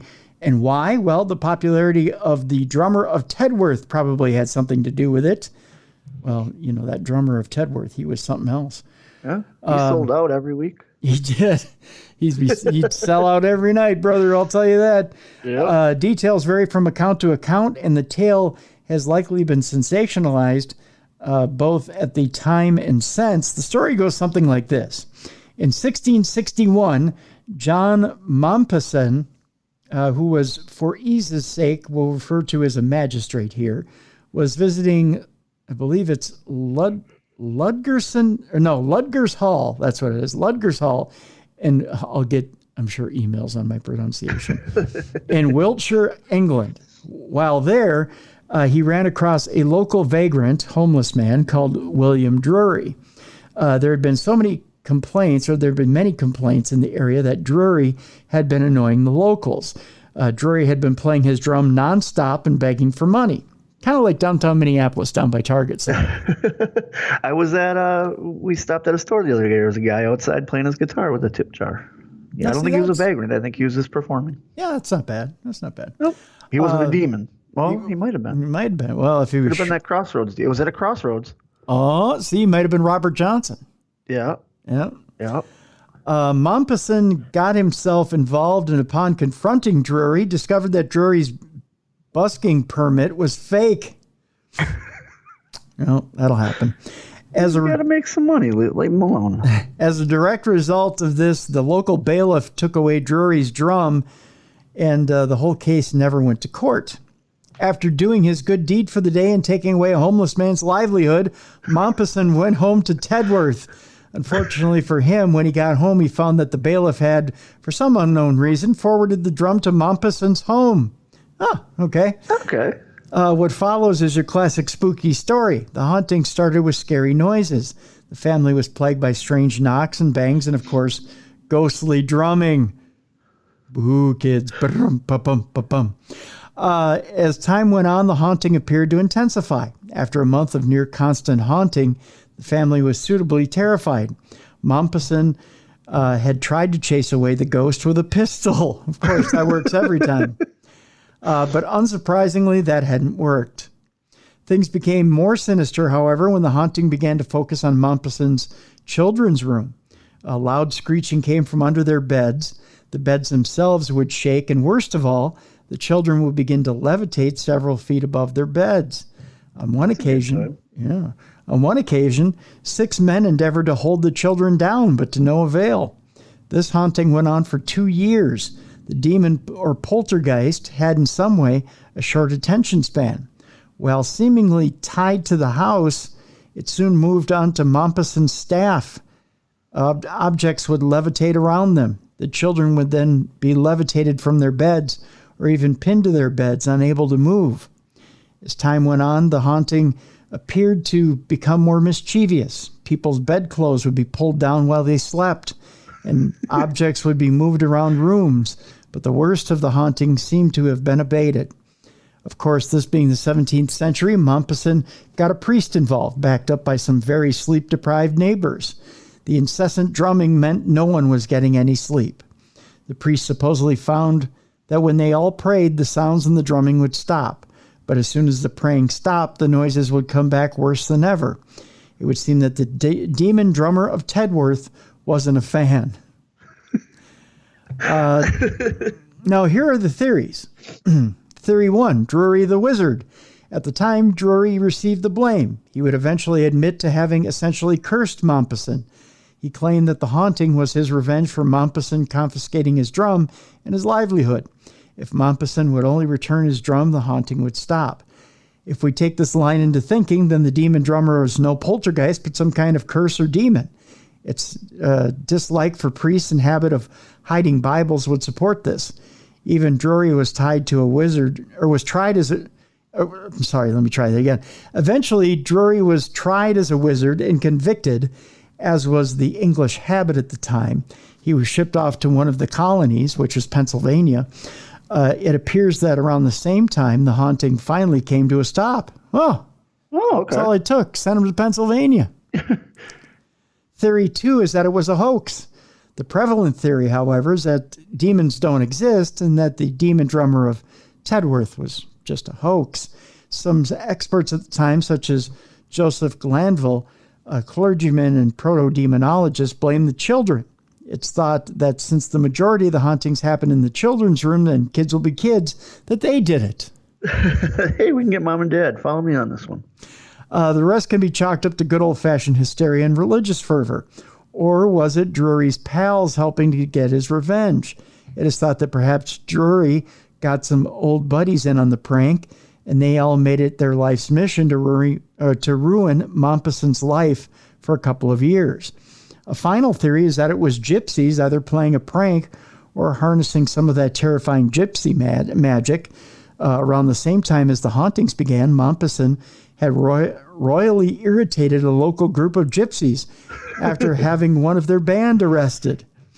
This guy's all about getting vagrants just arrested. I guess. You're a musician? Yeah. You're arrested. You're arrested. Are you a gypsy? You're arrested. Who or what was really responsible? Well, as is so often the case with history, we're dealing with a whole lot of unreliable witnesses here. Many of them were scared out of their minds. Some of them were deeply religious, and some of them were probably trying to make a quick buck. If you want to believe the story of the demon drummer of Tedworth, well, go ahead. It says here in the article, for my money, it sounds very much like Mompesson had a habit of annoying those less fortunate for himself. The writer of the article says, I have a feeling that as the story spread more and more, people who had grievances against him decided to scare him and his family, whether that be a poor drummer boy, a band of gypsies, his long-suffering staff, or even his own daughters. So there you go. That's a great story. I think it's a combination of 1 and 3. What if the guy was a gypsy and he cursed because he said he was tried for being a wizard? Yeah. Gypsies. You don't mess with gypsies, especially back then. No, you don't. We go from a demon drummer to a saucer-shaped craft that collects lightning during a thunderstorm filmed in Missouri. You think they tour together? Do you think the saucer is the lighting guy? The demon drummer is the main event. It could be. And then your saucer guy is the guy who's lightening it up. And he's got the light show going. Yeah, he's got the pyro going. He's got the lights, all of it. That'd be perfect. I'd pay a little bit of bucks to go see that show. Coming soon to a town near you. The only problem Demon drummer and lightning orb. And lightning boy. The lightning alien and the drummer boy. The demon drummer boy. It turns out the only problem is there's about there's about 400 years separating the two of them. True. Yeah. And a big giant ocean. There's that. During a severe electrical storm that happened on June 7th in St. Joseph, Missouri, a photographer, while filming the thunder and lightning, noticed a huge saucer-shaped object in the center of the thunderstorm. Well, that's a little unusual. The object appears to have a strange antenna on top of it that collects lightning. Since it seems that the vapor clouds are influenced by the shape of the object, we can suppose that the object is not a natural cloud, but a solid craft that created by intelligent design, whether man-made or of alien origin, it says here. This wasn't the first time a UFO was caught during a lightning storm. Back in 2017, a UFO was caught on camera when it was hit by a gigantic lightning strike in the U.S. It is often said that UFO use lightning to recharge their batteries. And then the question is raised, could these images be proof of it? Footage of the thunderstorm with saucer-shaped craft starts at about the 3:05 mark of the video that's in this article. It just proves that we're nothing but a rest stop for them. I guess They stop and fuel up and go. It's kind of interesting. I'll see if I can get this picture. It's the image. The video image is actually kind of interesting. Can you see that craft shape and then the lightning bolt hitting it? Yeah, that's bigger than I thought it would be. Yeah.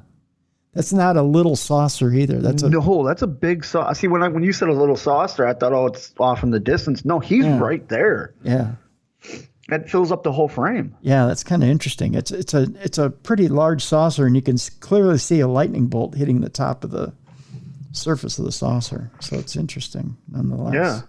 But normally when you see the saucer pictures, they're off in the distance. So you can't really gauge how big they are unless there's a landmark. Yeah, it's pretty good size. This is a saucer. Yeah, it's pretty good size. Yeah, that's good footage. Yeah. Let's move on. Netflix is developing a Ghostbusters series. Oh, yeah. Great movie. And the I don't know if you've seen the new one, The Afterlife, but that was really good too. Yeah. This is an animated series, however, according to Variety. Jason Reitman and Gil Keenan, Gil Keenan, are executives producing the series for Ghost Corp Incorporated, working with Sony Pictures Animation. Reitman and Keenan co-wrote the most recent Ghostbusters movie, like Bruiser was saying, Ghostbusters Afterlife, which Reitman also directed. Netflix is still keeping pilot details confidential for now, and the show does not have a writer attached yet. Netflix and Ghost Corp Incorporated, based out of Columbia Pictures, will work together on the show's production. The news comes on the annual Ghostbusters Day celebration, marking the latest anniversary of the original Ghostbusters movie. Assuming it makes it to release, the Ghostbusters show will be the third cartoon based on the original films from the 1980s. The first was The Real Ghostbusters, which debuted in 1986. It continued the adventures of the original Ghostbusters characters over 140 episodes, syndicated through 1991. Extreme Ghostbusters followed in 1997 with Egon Spengler leading a brand new cast of characters for 40 episodes. Ghostbusters began with the 1984 film, of course, directed by Jason Reitman's father, Ivan Reitman. And we all know about that film. It was starred Dan Aykroyd and Harold Ramis. They co-wrote. Do you remember why the cartoon was called The Real Ghostbusters? I don't know if you know this. No. So there was another cartoon at the time called Ghostbusters. And it was a group of teenagers it was kind of like a Scooby-Doo, but they did it with ghosts and stuff. And they had instead of a dog, they had a big giant gorilla. And that had come out before, I want to say it came out before the movie came out, but I might be wrong. Okay. I know our listeners will correct me on that. But because it was already out, they had to change the cartoon for the Ghostbusters into the real Ghostbusters. Oh, And okay. they aired right after each other on Saturday mornings. Really? Okay. Well, there you go. See, Mom, me wasting all that time indoors watching cartoons helped in my life. It was useful after all. The Ghostbusters aren't done in live action either. It turns out after the success of Ghostbusters Afterlife, the studio announced plans for a follow-up. Sony Pictures chairman Tom Rothman confirmed that the studio will pursue further sequels. Yes, we will, he told Deadline. We have plenty of franchise universes with which to operate in. But since I have Deadline here, I want to say, and please include this, okay? Everyone will say, yeah, you did $3 billion, but it's all sequels and superheroes. It was not all that. There was Once Upon a Time in Hollywood and Little Women. This summer we got Bullet Train with David Leitch with Brad Pitt, a pure original, R-rated Rock'em Sock'em action movie for grown-ups. And Where the Crawdads Sing, he's really going on a tangent here. Big bestseller with an up-and-coming actress, Daisy Edgar Jones, for women. I absolutely believe that women will come back to our box office. So there you go. He says there's, Tom Rothman says there's another Ghostbusters sequel in the works as Good. well. Can't go wrong with the Ghostbusters series. Yep, for the box office. So there you go. And if you haven't seen Ghostbusters Afterlife, I recommend it highly. It is, especially if you are a fan of the first two. There you go. There you go. Bruiser, guess what? Love potions could soon be a reality. This doesn't speak trouble at all. No. There aren't skeevy perverts out there that would use this to their advantage at all. No, nobody took a fun drug and turned it into a roofie at all, did they? No. Let me tell you something there, Bruiser. With them putting pops in the roofies. Rudy, go fetch me my love potion number 9 now. Experts predict that drugs will replicate the effect of falling head over heels, and they could be available in 3 to 5 years. They provide a fabled boost to romance and feature in comic twists in Harry Potter and Shakespeare's A Midsummer Night's Dream. Now, experts say real love potions could be available within 3 to 5 years. Drugs which spark romance may include the cuddle hormone oxytocin, while low-dose ecstasy could help couples fall back in love. A form of antidepressant may be given to lovers who have been dumped. Oh, God, this is so scary. So no more will the wife have a headache. No, not possible at all. Anthropologist Dr. Anna Machen of Oxford University said certain drugs can replicate the effect on the brain of falling in love. She told Cheltenham Science Festival, there are lots of ethical questions, but love drugs are certainly on the horizon. She added, we know enough now about the neurochemistry of love to probably suggest some things you could take to enhance your abilities to find love or to increase the possibilities that you will stay in love when it gets a little bit tricky. And so Viagra, Blue Chew. Yeah, exactly. Blue Chew. Do the old Bruce Buffer thing. Blue Chew. And certainly one of the frontiers of love research commercially, can you imagine how much money you make, is in exploring these possible love drugs. That was a quote from her, by the way. Does anybody else see a problem with this? Oh, I see huge problems with it. This is a whole. Do you know what this is, Tim? This story that you're telling us right now is a future episode of Law and Order SVU. Yes. Oh yeah. Yeah. Dun dun. Yeah. Potions are featured in Harry Potter and the Half-Blood Prince, where they make Ron Weasley fall madly in love in a Midsummer Night's Dream. I'm having a hard time reading it. Titania, Queen of the Fairies, is given an aphrodisiac with hilarious results. They were even the subject of a huge hit by the Searchers in 1964, Love Potion number 9. Speaking after the talk, Dr. Machen said, love drugs used in couples therapy could be available within 3 to 5 years. Oxytocin could be available within a decade for people to squirt up their nose before they go out on a Saturday night. At the same time, that called cocaine? I think so. Yes, it is. At the same time as a glass of Prosecco.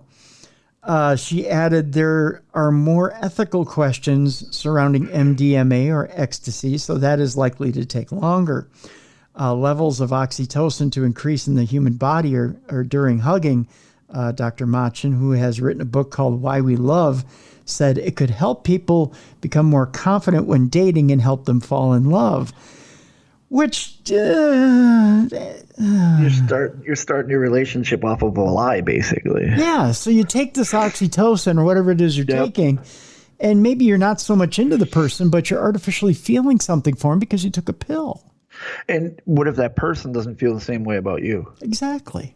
You know what I mean? Like, are they going to create a pill that takes it away? Is there going to be a no pill? Yeah. You know what I mean? Like, that's why this is bad. They said it in there, MDMA, the ethics. Well, yeah, because people use MDMA as a date rape drug. It's a roofie. Yeah. Yes, it was created for something else, which is great. The person that created these love potions, they have something else in mind, which is awesome. Good. You're thinking of that, but you're not considering a complete jerk, a narcissistic serial killer jerk taking these drugs. Yeah. And then you've got complications like relationships that really should move on. You've got someone who's stuck on somebody else and one person wants to move on.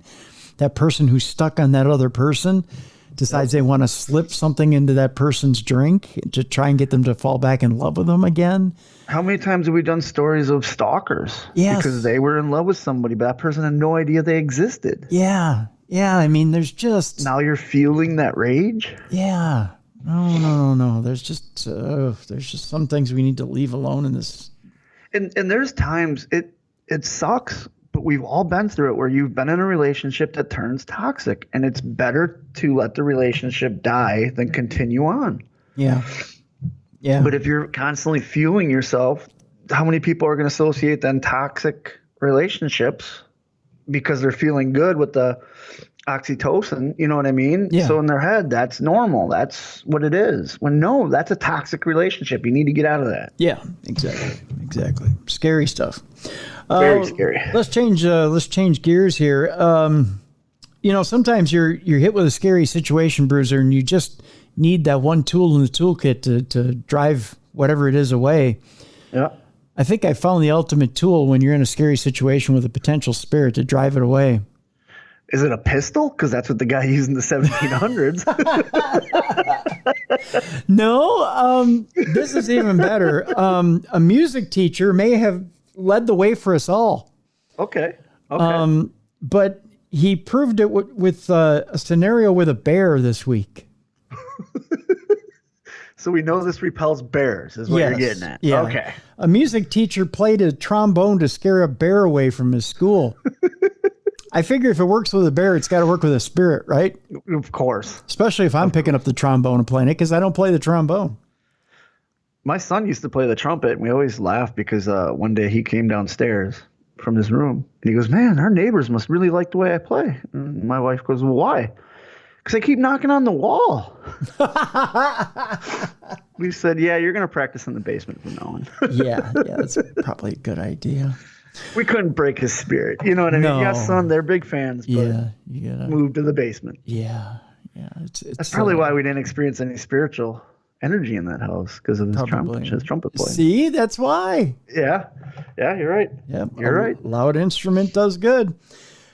Tristan Clausen, a music teacher at St. John's Academy in Shenogan Lake, said he was alerted to the presence of a bear sniffing around the wooden structure that houses the trash cans outside the school.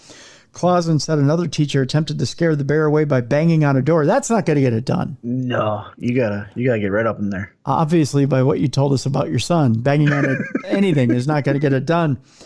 I thought, well, I can do better than that, and reached for my trombone and went out. A video recorded by a student shows the bear becoming startled by Clausen's playing and hurriedly leaving the area. That sounds like you're strangling Yoda. That was my bear running away. Oh, okay. He had a lot of attention in my direction and was figuring out what to do and decided discretion was the better part of valor, he told Czech News. I'm trying not to take it personally. Well, evidently, the music teacher wasn't that great of a trombone player. No. You don't have to be great to scare him away. You just have to be. Well, yeah, you didn't know that bear might have been a big jazz fan, and if he would have started playing a song, the bear would have danced a little, a little jig. Da, da, You wanna da, see- da, da, da. Yeah, that's my jam. Yeah. Play it loud. I'm going to get some garbage. He would have stood around just eating the garbage and watching the trombone player. But Oh, you guys had some pizza last night. I like that pizza. That's my bear. that's your bear? Your bear That's is my Louis Armstrong. Yep. Yeah, play it, Daddy-O.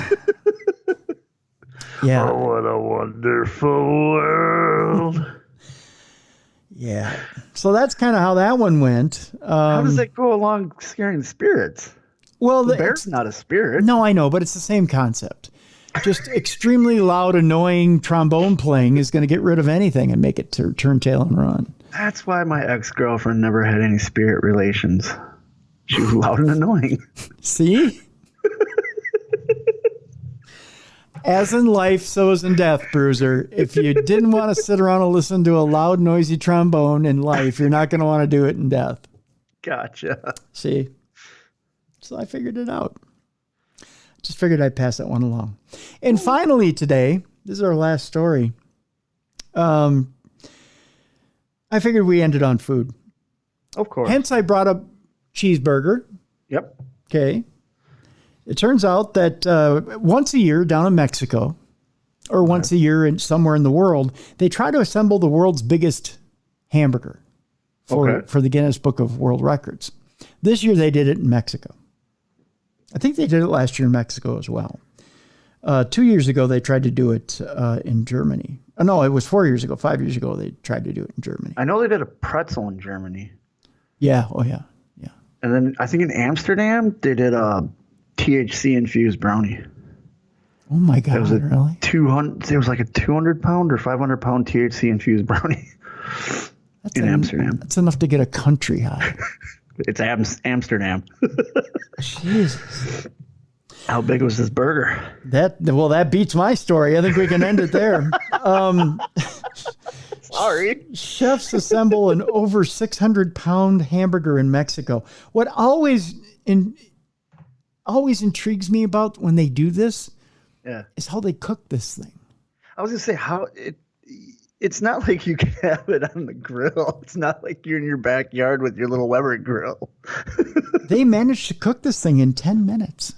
Huh? Yeah. They have like a giant flamethrower or something? Four guys with flamethrowers. It's all done on one Weber. The chefs at the second annual International Hamburger Festival in Mazatlan. I hope it says how cooked it was, because if it's rare, that's fine. It's real rare. It's real rare. They worked together during the event to cook the massive burger in about 10 minutes. How? Blow dryers? Blow dryers. Organizers said the burger would be cut into portions and provided to local food charities. The burger was nearly double the size of a 343.9-pound hamburger created at last year's festival.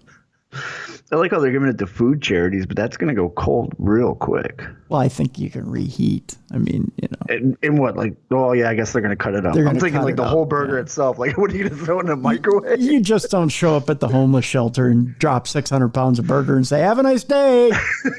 You could. Well, I don't think you do. But organizers said that this year's burger set a national record for Mexico, and they're making plans for next year's festival to feature a burger to beat the Guinness World Record of 2,566 pounds, 9 ounces, which was set in Germany in 2017. Now, what I think they do is they take and they cut it up into sections and reassemble. Okay. To make it in 10 minutes. So they're separately all cooked in different areas, and then they bring it together. So they fill a flat top full of meat, Yeah. grill that, and while that's going on, another guy's got the same amount on his grill. Gotcha. Yeah, And then I think that's how they do it. they get together, pull out the instructions from IKEA, and reassemble. And then they all put it together. Yeah. Yeah, I think that's how they do it. I'm pretty sure that's how they do it. I don't know. I have to look at my. You know what? I think I may look it up while we're sitting here talking because it's the only way to. Now, is it on a bun with ketchup, mustard, cheese that works, or is it just the meat? I gotta think it's just the meat. Because the bun brings in another thing. How are you making this bun? Because that's gonna be a big bun. When they did the one in Germany, I think they made a custom bun. If I remember right. Huge oven. Well, no, because you can make it in sections for that too. You could. Let's see here. I'm gonna Google how do you make a giant hamburger. Okay, so you're gonna get so many pop-up ads. I know. They're all gonna be from McDonald's too, I'm sure. Yep. There's a guy with a YouTube channel out there who says he made a giant 30-pound burger. See, 30 pounds is okay. Like I could do 30 pounds, but 600 pounds of meat. That is just insane. Could you eat? What did you say? The German one's 2,000 pounds? Yeah, 2,566 pounds, 9 ounces. Is that just the meat or is that the whole sandwich assembled? That's the meat. Jeez. Because if you're throwing on ketchup, mustard, lettuce, tomato, onion, bun, that's going to add some more weight. Could you eat a 30-pound burger? No. I don't know who eats that. Is that like a family thing? You just. It's got to be. My old roommate ate 5 pounds? So it was a 3-pound burger and 2 pounds of fries. And you got a free t-shirt. Jeez. Yeah. It was funny on the ride home. He was in a meat coma. It was like. Oh, I bet. He was out. And I asked him, I said, what was the worst part? He said the fries. Oh, yeah. Yeah. The fries were the worst. Yeah. Yeah. Yeah. It's never the meat. I mean, the meat seems to. They just don't have it in Google. We'll have to look it up on another show. Yeah. I know people are on the edge of their seat right now going, how do you cook that much meat at one time? There's a guy right now at the grocery store holding all this meat going, come on, Timmy, come through, Tim. How do I do this? And now he's putting all the meat back like, oh, I've ordered 600 pounds of beef from the butcher. It's all your fault, Tim. No, it's but yeah, somebody out there must know too. I'm sure I'm going to get that. You think? How many what? Cows. Because it's ground chuck, I'm assuming, right? It's got to be. So that's got to be at least. It's all the cows in Mexico. It's not all the cows in Mexico. It's got to be at least 30 cows. And then can you imagine seasoning that? Because you got to season it. Salt and pepper. That's all it is. Yeah. So what? You just go to the local quarry and ask for all the salt. A local quarry. You walk up to Fred Flintstone. Hey, Fred. They want salt and pepper. Yeah, a local quarry where they're farming rocks. I was thinking a salt quarry, but that's all right. A local quarry. I love that. I saw it on Dirty Jobs where he went into a salt quarry and he essentially was harvesting salt. Mike Rowe, who, by the way, is one of our, maybe we should get Mike Rowe on the show because he's on Audio Boom here. Tim, you're playing with my emotions now. I am such a huge fan of Mike Rowe. I watched Dirty Jobs. I used to watch The Bering Sea Gold. All the shows he Ghost Hunters. He was the narrator for that. He's just an amazing man. I'm fanboying right now. I get it. We'll have to talk to our buddy Emily, see if we can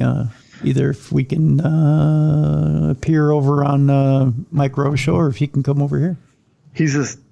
That would be a dream. He is, never thought it would happen. He's a classically trained opera singer. Mm-hmm. He's a voiceover artist. Mm-hmm. He's a television artist. I mean, you name it. That's Mike Rowe. He's got a show here on Audio Boom, so we'll have to see if we can hook something up. We'll talk to Emily. Yeah. Yeah. So, We can ask him if he can eat a 600-pound burger. Yeah, exactly. We'll ask him how to cook a big burger. He's got to know from Dirty Jobs, after right? a hard day of hard work, can you eat a 600-pound burger, Mike Rowe? And how many cows is that? Yep. And what do you do with what kind of bun? He's got to know what that is. You'd think. He knows everything. He does. Look at us, Joey. We mentioned in the last 2 days, Tim, we've mentioned Joey Greco and Mike Rowe. Look at us. That's right.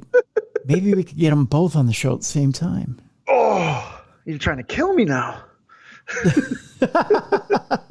I got to get the guests. This would be me during the whole interview. And then while we were sitting here, I got a text from Katrina Weidman, and she had asked me if another one. Look at you. If Discovery Plus had ever gotten back to me about getting them on the show, getting her and Jack Osborne on the show, and they hadn't. Those dirty, you know what? That's an amazing show, by the way, fans. If you were a fan, Portals from Hell, Portals to Hell was amazing. Yep. So, and I've been chasing them since the season started, and Discovery Plus had been putting me off, and I texted Katrina because she's a good friend of the show, and I said, Katrina, how come your people won't let you come on my show? Yeah. And so she said, well, they had been busy at the beginning because there was a press release put out, but she said, all right, well, we'll keep pushing them, and we want to come on the show. And she said, did they ever get back to you? I said, they haven't gotten back to me. So she's going to push and see I'd be curious to see if you can get Jack on with his schedule, because he's got the Osbournes Want to Believe. He's got the Portals from Hell. He's got the show with the Ghost Brothers. And he's got some major stuff going on at home. Not only that, but let's send out some, as we're closing up today, let's send out some thoughts and prayers to Ozzy. Yes, because he's having that surgery. You're right. As we're recording this, Ozzy has had surgery today, and it's a major, major surgery. It's going to affect his life, the rest of his life, and it may affect whether he records again or not. And so we want to send out some prayers for Ozzy, some thoughts and prayers for Ozzy. Let's send out some thoughts and prayers for the rest of his family too, because they're having a tough time with this as well. So we want to send out some thoughts and prayers for Jack and Kelly and Sharon and the rest of the family, because Ozzy's not in a good way right now. So we want to make sure that he's so influential in not just music, but pop culture as a whole. Yeah. You know what I mean? Yeah. Musically he's gifted, but just as pop culture as a whole, he's so influential. And they're a tight family. Yeah. When you watch their stuff, they're all a really close, tight family, which is hard when you're the celebrity that Ozzy is. You know what I mean? Well, not only that, but now, Ozzy has grandkids, and you could tell he absolutely loves those grandkids. And even if music went away tomorrow, if music went away tomorrow for Ozzy and he never made another album, that's fine. Right. What counts now is that Ozzy has grandkids, and you want him here to have that precious time and to be able to be healthy, to enjoy time with the grandkids. Agreed. He's given us more than enough entertainment, and he's given us great music. He's given us great entertainment on television. He's given us all kinds of entertainment. It's time for us to give him all of our positive energy. Exactly. Yeah. So it's he's earned it. Yeah. So keep Ozzy Osbourne in your thoughts and prayers this week as he goes through that surgery and that procedure, and let's wish him back to good health, because that's what Ozzy needs. He needs a break here. He needs a break. Tomorrow, Karen Anderson, animal communicator. We're going to talk a little bit about what life is like when you have a gift, and believe it or not, you're shunned by not only your family, but your colleagues. Karen Anderson has, Karen Anderson has these amazing gifts. Yeah. And at one time she was a police officer. Oh, cool. Yeah. And she should do a reading on my cat. He's been a complete asshole lately. Well, interestingly enough, Bruiser, we're gonna talk a little bit about her story and how she formed a bond with animals, and how you too can form a bond with your animals and get to know what they're thinking. All right. Yeah, so that's There he is right there. Look at you. Talking about you. He just came walking in like, hey, what's up? Oh, no, you're talking to a psychic? No, tomorrow, buddy. And so we're going to talk about animal communications tomorrow. I had a little bit of an incident here at the house, I believe I told you about. With yes. Yeah. You had a hectic incident. It wasn't even just a little. Oh, my gosh. Let me tell you. Okay, so This is worth telling the fans. They need to know I'll share it real quick because I don't know if I'm going to get to share it with Karen tomorrow, but I'll bring it up with Karen if I can tomorrow. But I'll share it with you guys real quick before we leave today. So I'm doing some laundry and I'm cleaning up a little bit over the weekend. And as you know, we have the chipmunks, out it's not Alvin and the chipmunks, but we've got, chipmunks that we've domestically, I don't want to say trained because it's a bad. No, you formed more than a human animal relationship. You actually have a relationship with it. It's more than just they're still wild animals. They're wild animals. They're not pets, but they've come to trust you. Yeah, they've come to trust us. That's a good way. Yeah. We feed them. We hand feed them. Yep. And they trust. They know you're not going to hurt them, so they're not skittish around you. Right. Exactly. And we've set up little feed dishes for them. Mm-hmm.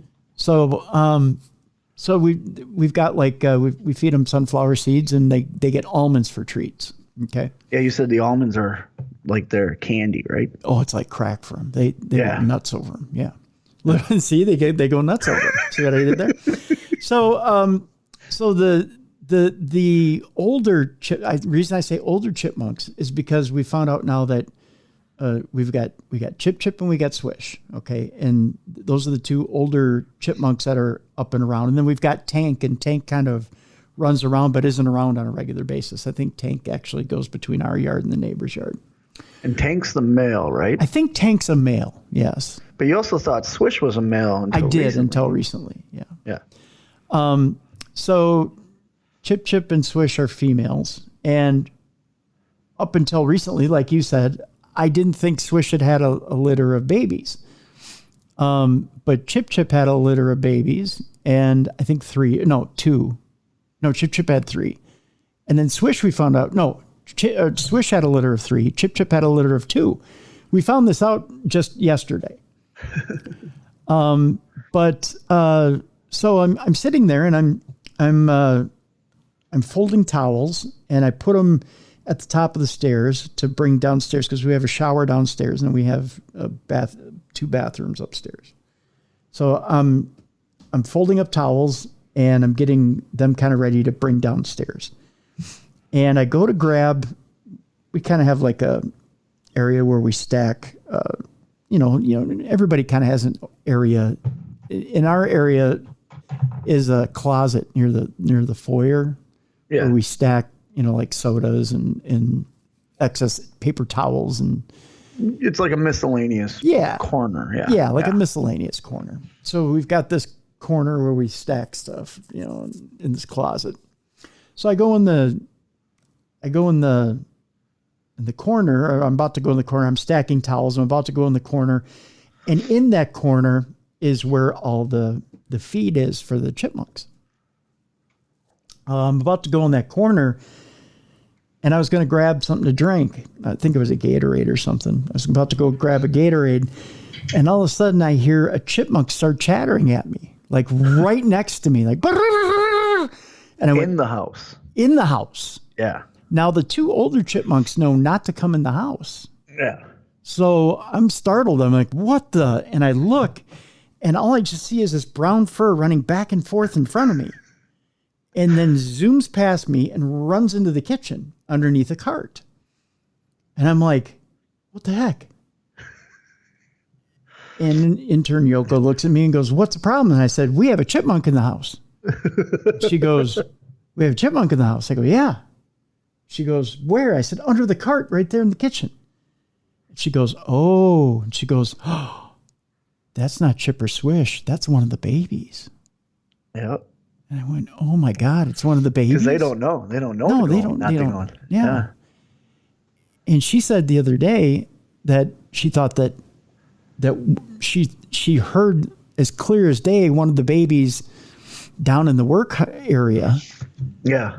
But she thought it was because they made their home in the overhang down on the ground outside, and that she just heard them through the brick. She thought it was just that, but really, he was in the house. He was inside in the house. He's been in the house. Calls coming from inside the house. Exactly. So this clever little shit's been in the house for a couple days. So he just came upstairs because he was looking for food. Yeah. Well, he found the food, but he also found me. So and he found a little extra. Yeah.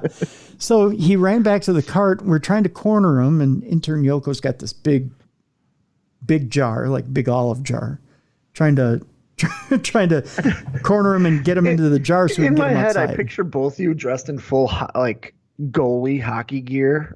Oh no. Like with brooms and nets and like as you were telling me the story the other day, I'm just like, that's a funny image. And you just I just full decked out in like Minnesota Wild hockey gear. It happened way too quick to do that. But keep in mind, I've also got like a double contact cast on too on my right foot. But I had a broom in my hand. The only reason I had a broom in my hand was just to kind of steer him. I wasn't going to take a hockey shot at it, but I just had it just to kind of steer him one way or another. But I also can't, with this double contact cast on, I can't bend over to get the chipmunk. Right. That's why you have intern Yoko. Right. So she goes to the left side to try and get, I said, don't go to the left side and try to drive him. He's going to run along the wall, because most rodents run along a wall. Mm-hmm. And for most people who know about pest control at all, rodents run along walls. That's what they do. Yeah. So I said, don't do that. He's going to run along the wall. I said, go along the right side and force him out to the left side, and I'll get him from the left side. And so she went to the left side, and he ran along the wall and went into the living room, and then went behind a chair, right? A big, like, recliner-like chair. This is like the scene from Christmas Vacation with the squirrel. That's exactly what it was. So it was the squirrel scene from Christmas Vacation. But in this instance, it's a chipmunk. Yes, but it's a chipmunk. So the little baby runs behind the chair, and we're trying to get him out from behind the chair. Well, he bolts.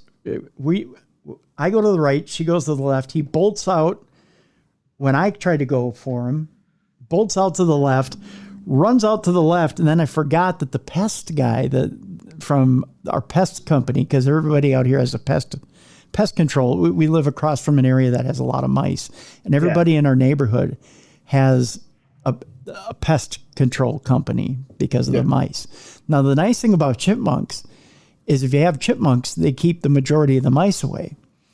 But we have an area in our foundation that has a crack, and the mice get in through there. No. Yeah, so we have to have a pest control guy. But he left a glue trap upstairs. Oh no. Yeah, and the little chipper got into the glue trap. Oh. And I've been meaning to get that glue trap out of there and set a regular trap. Well, now you get it. Well, thank God it wasn't a regular trap, though. Yeah, otherwise he would have, Yeah. And then broke his neck. Yeah, this way you're at least, I'm not going to ruin the story, but this was the better of the two options. Yes. Oh, so he runs into the glue trap, and we both freak out. So we grab him, we carry him outside, and I'll tell you this much. I told you this the other day. Martha Stewart just isn't for really good food and quality sheets anymore. So I quickly Google how to get an animal out of a glue trap, and it's possible. You can do it. Uh-huh.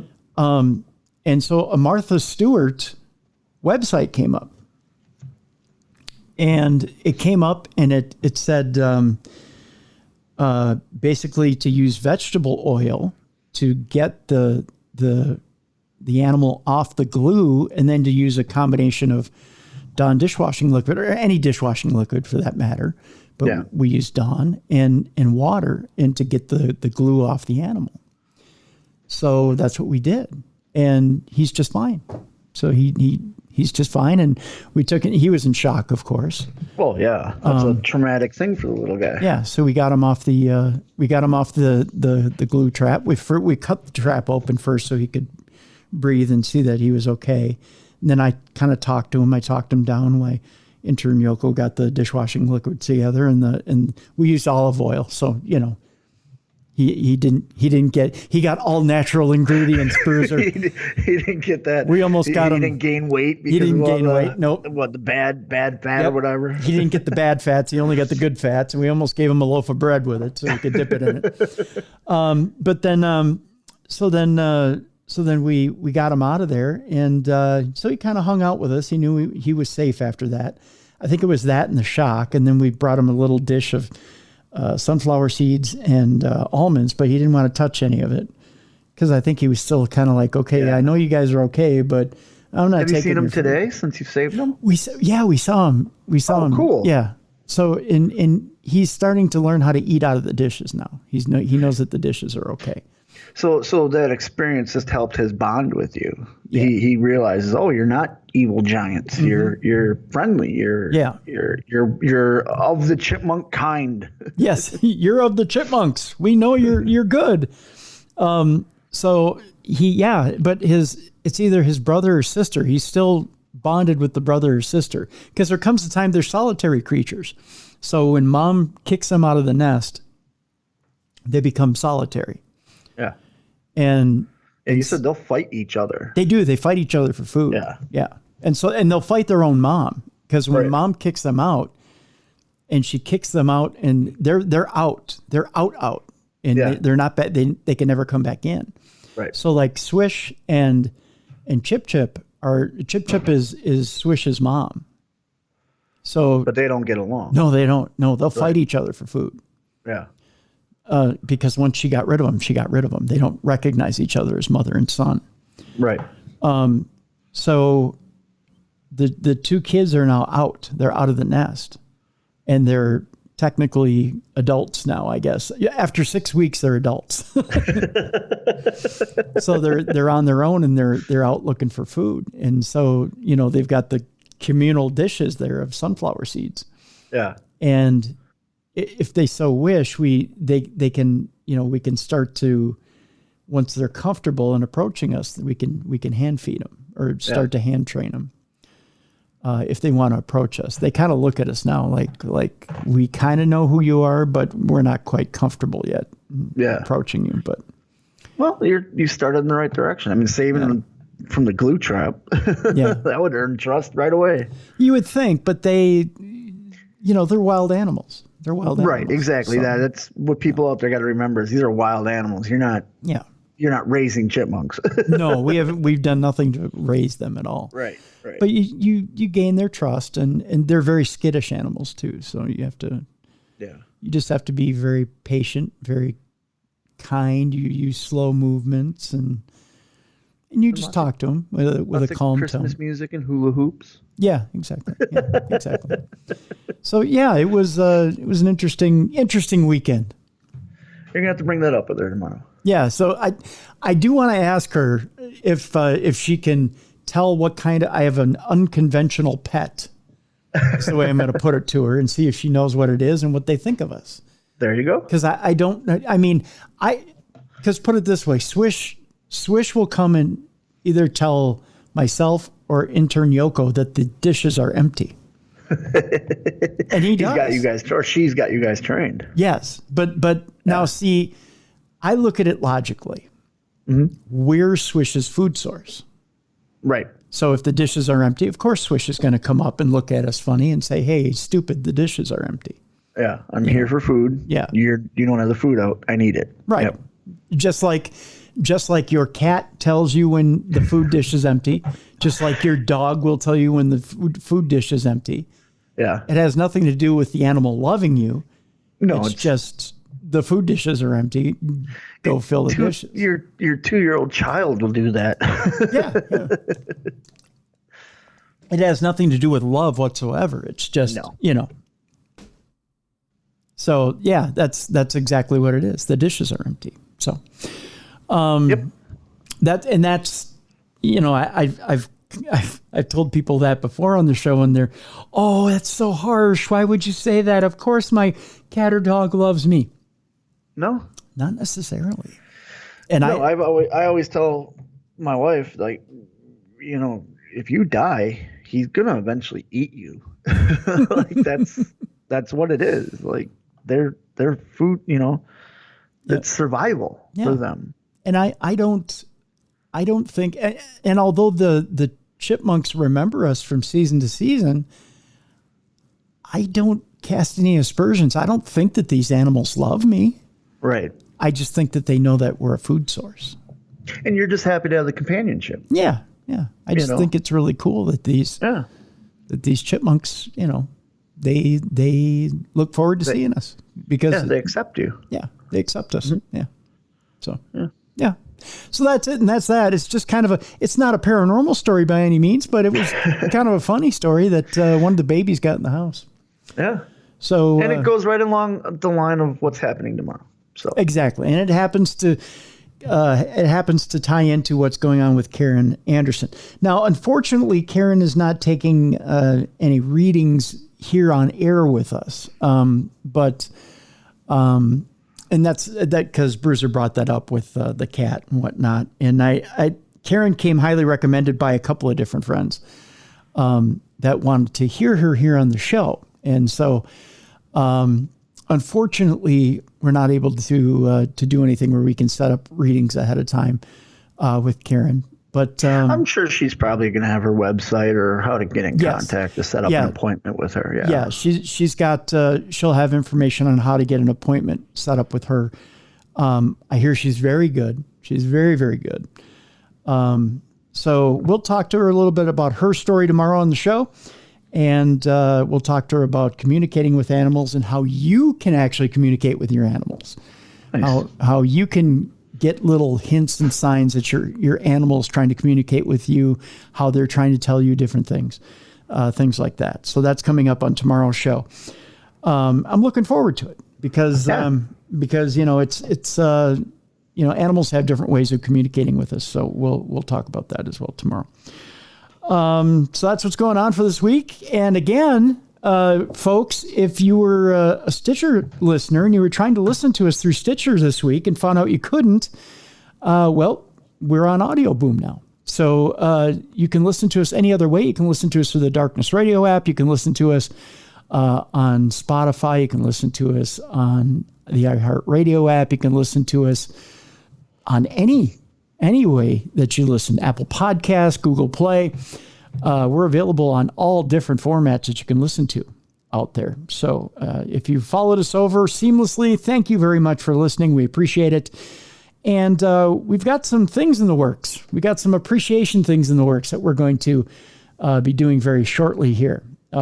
We like to call it one of a kind physical NFTs, things that you don't necessarily you don't have to buy digitally and say that you own. In other words, we're just going to do giveaways. But it's a one-of-a-kind thing. Like, literally, you own it, and that's it. Yes. So we'll just call it a physical NFT. So we'll do something like that here coming down the line here in a few weeks. As a way of just saying that we appreciate you guys and that we appreciate you for hanging in there. Again, some small changes. We said yesterday, and we'll say it again today, True Crime Tuesday now has Dumb Crime, Stupid Criminals baked back into it. You don't have to pay $5 a month for that. It's now free. It's an inflation buster. Can't beat free. That's right. So you now have Dumb Crime, Stupid Criminals for free, and it's in the Darkness Radio thread or the Darkness Radio feed. So you no longer have to look for that and be a premium subscriber anywhere. It's free. So you now have that every Tuesday for free. So just little changes here and there that are all benefiting you because we want to show you how much we appreciate you. We know times are tough. The only thing you have to do is listen to an ad. That's it. Simple. 30 seconds. Simple stuff. So we're going to let you go for today. Thank you so much for listening to Supernatural News. And we'll catch you tomorrow on the flip side with Karen Anderson. For Beer City Bruiser, I'm Tim Dennis. Thank you so much for listening to the best in paranormal podcasting. This is Darkness Radio.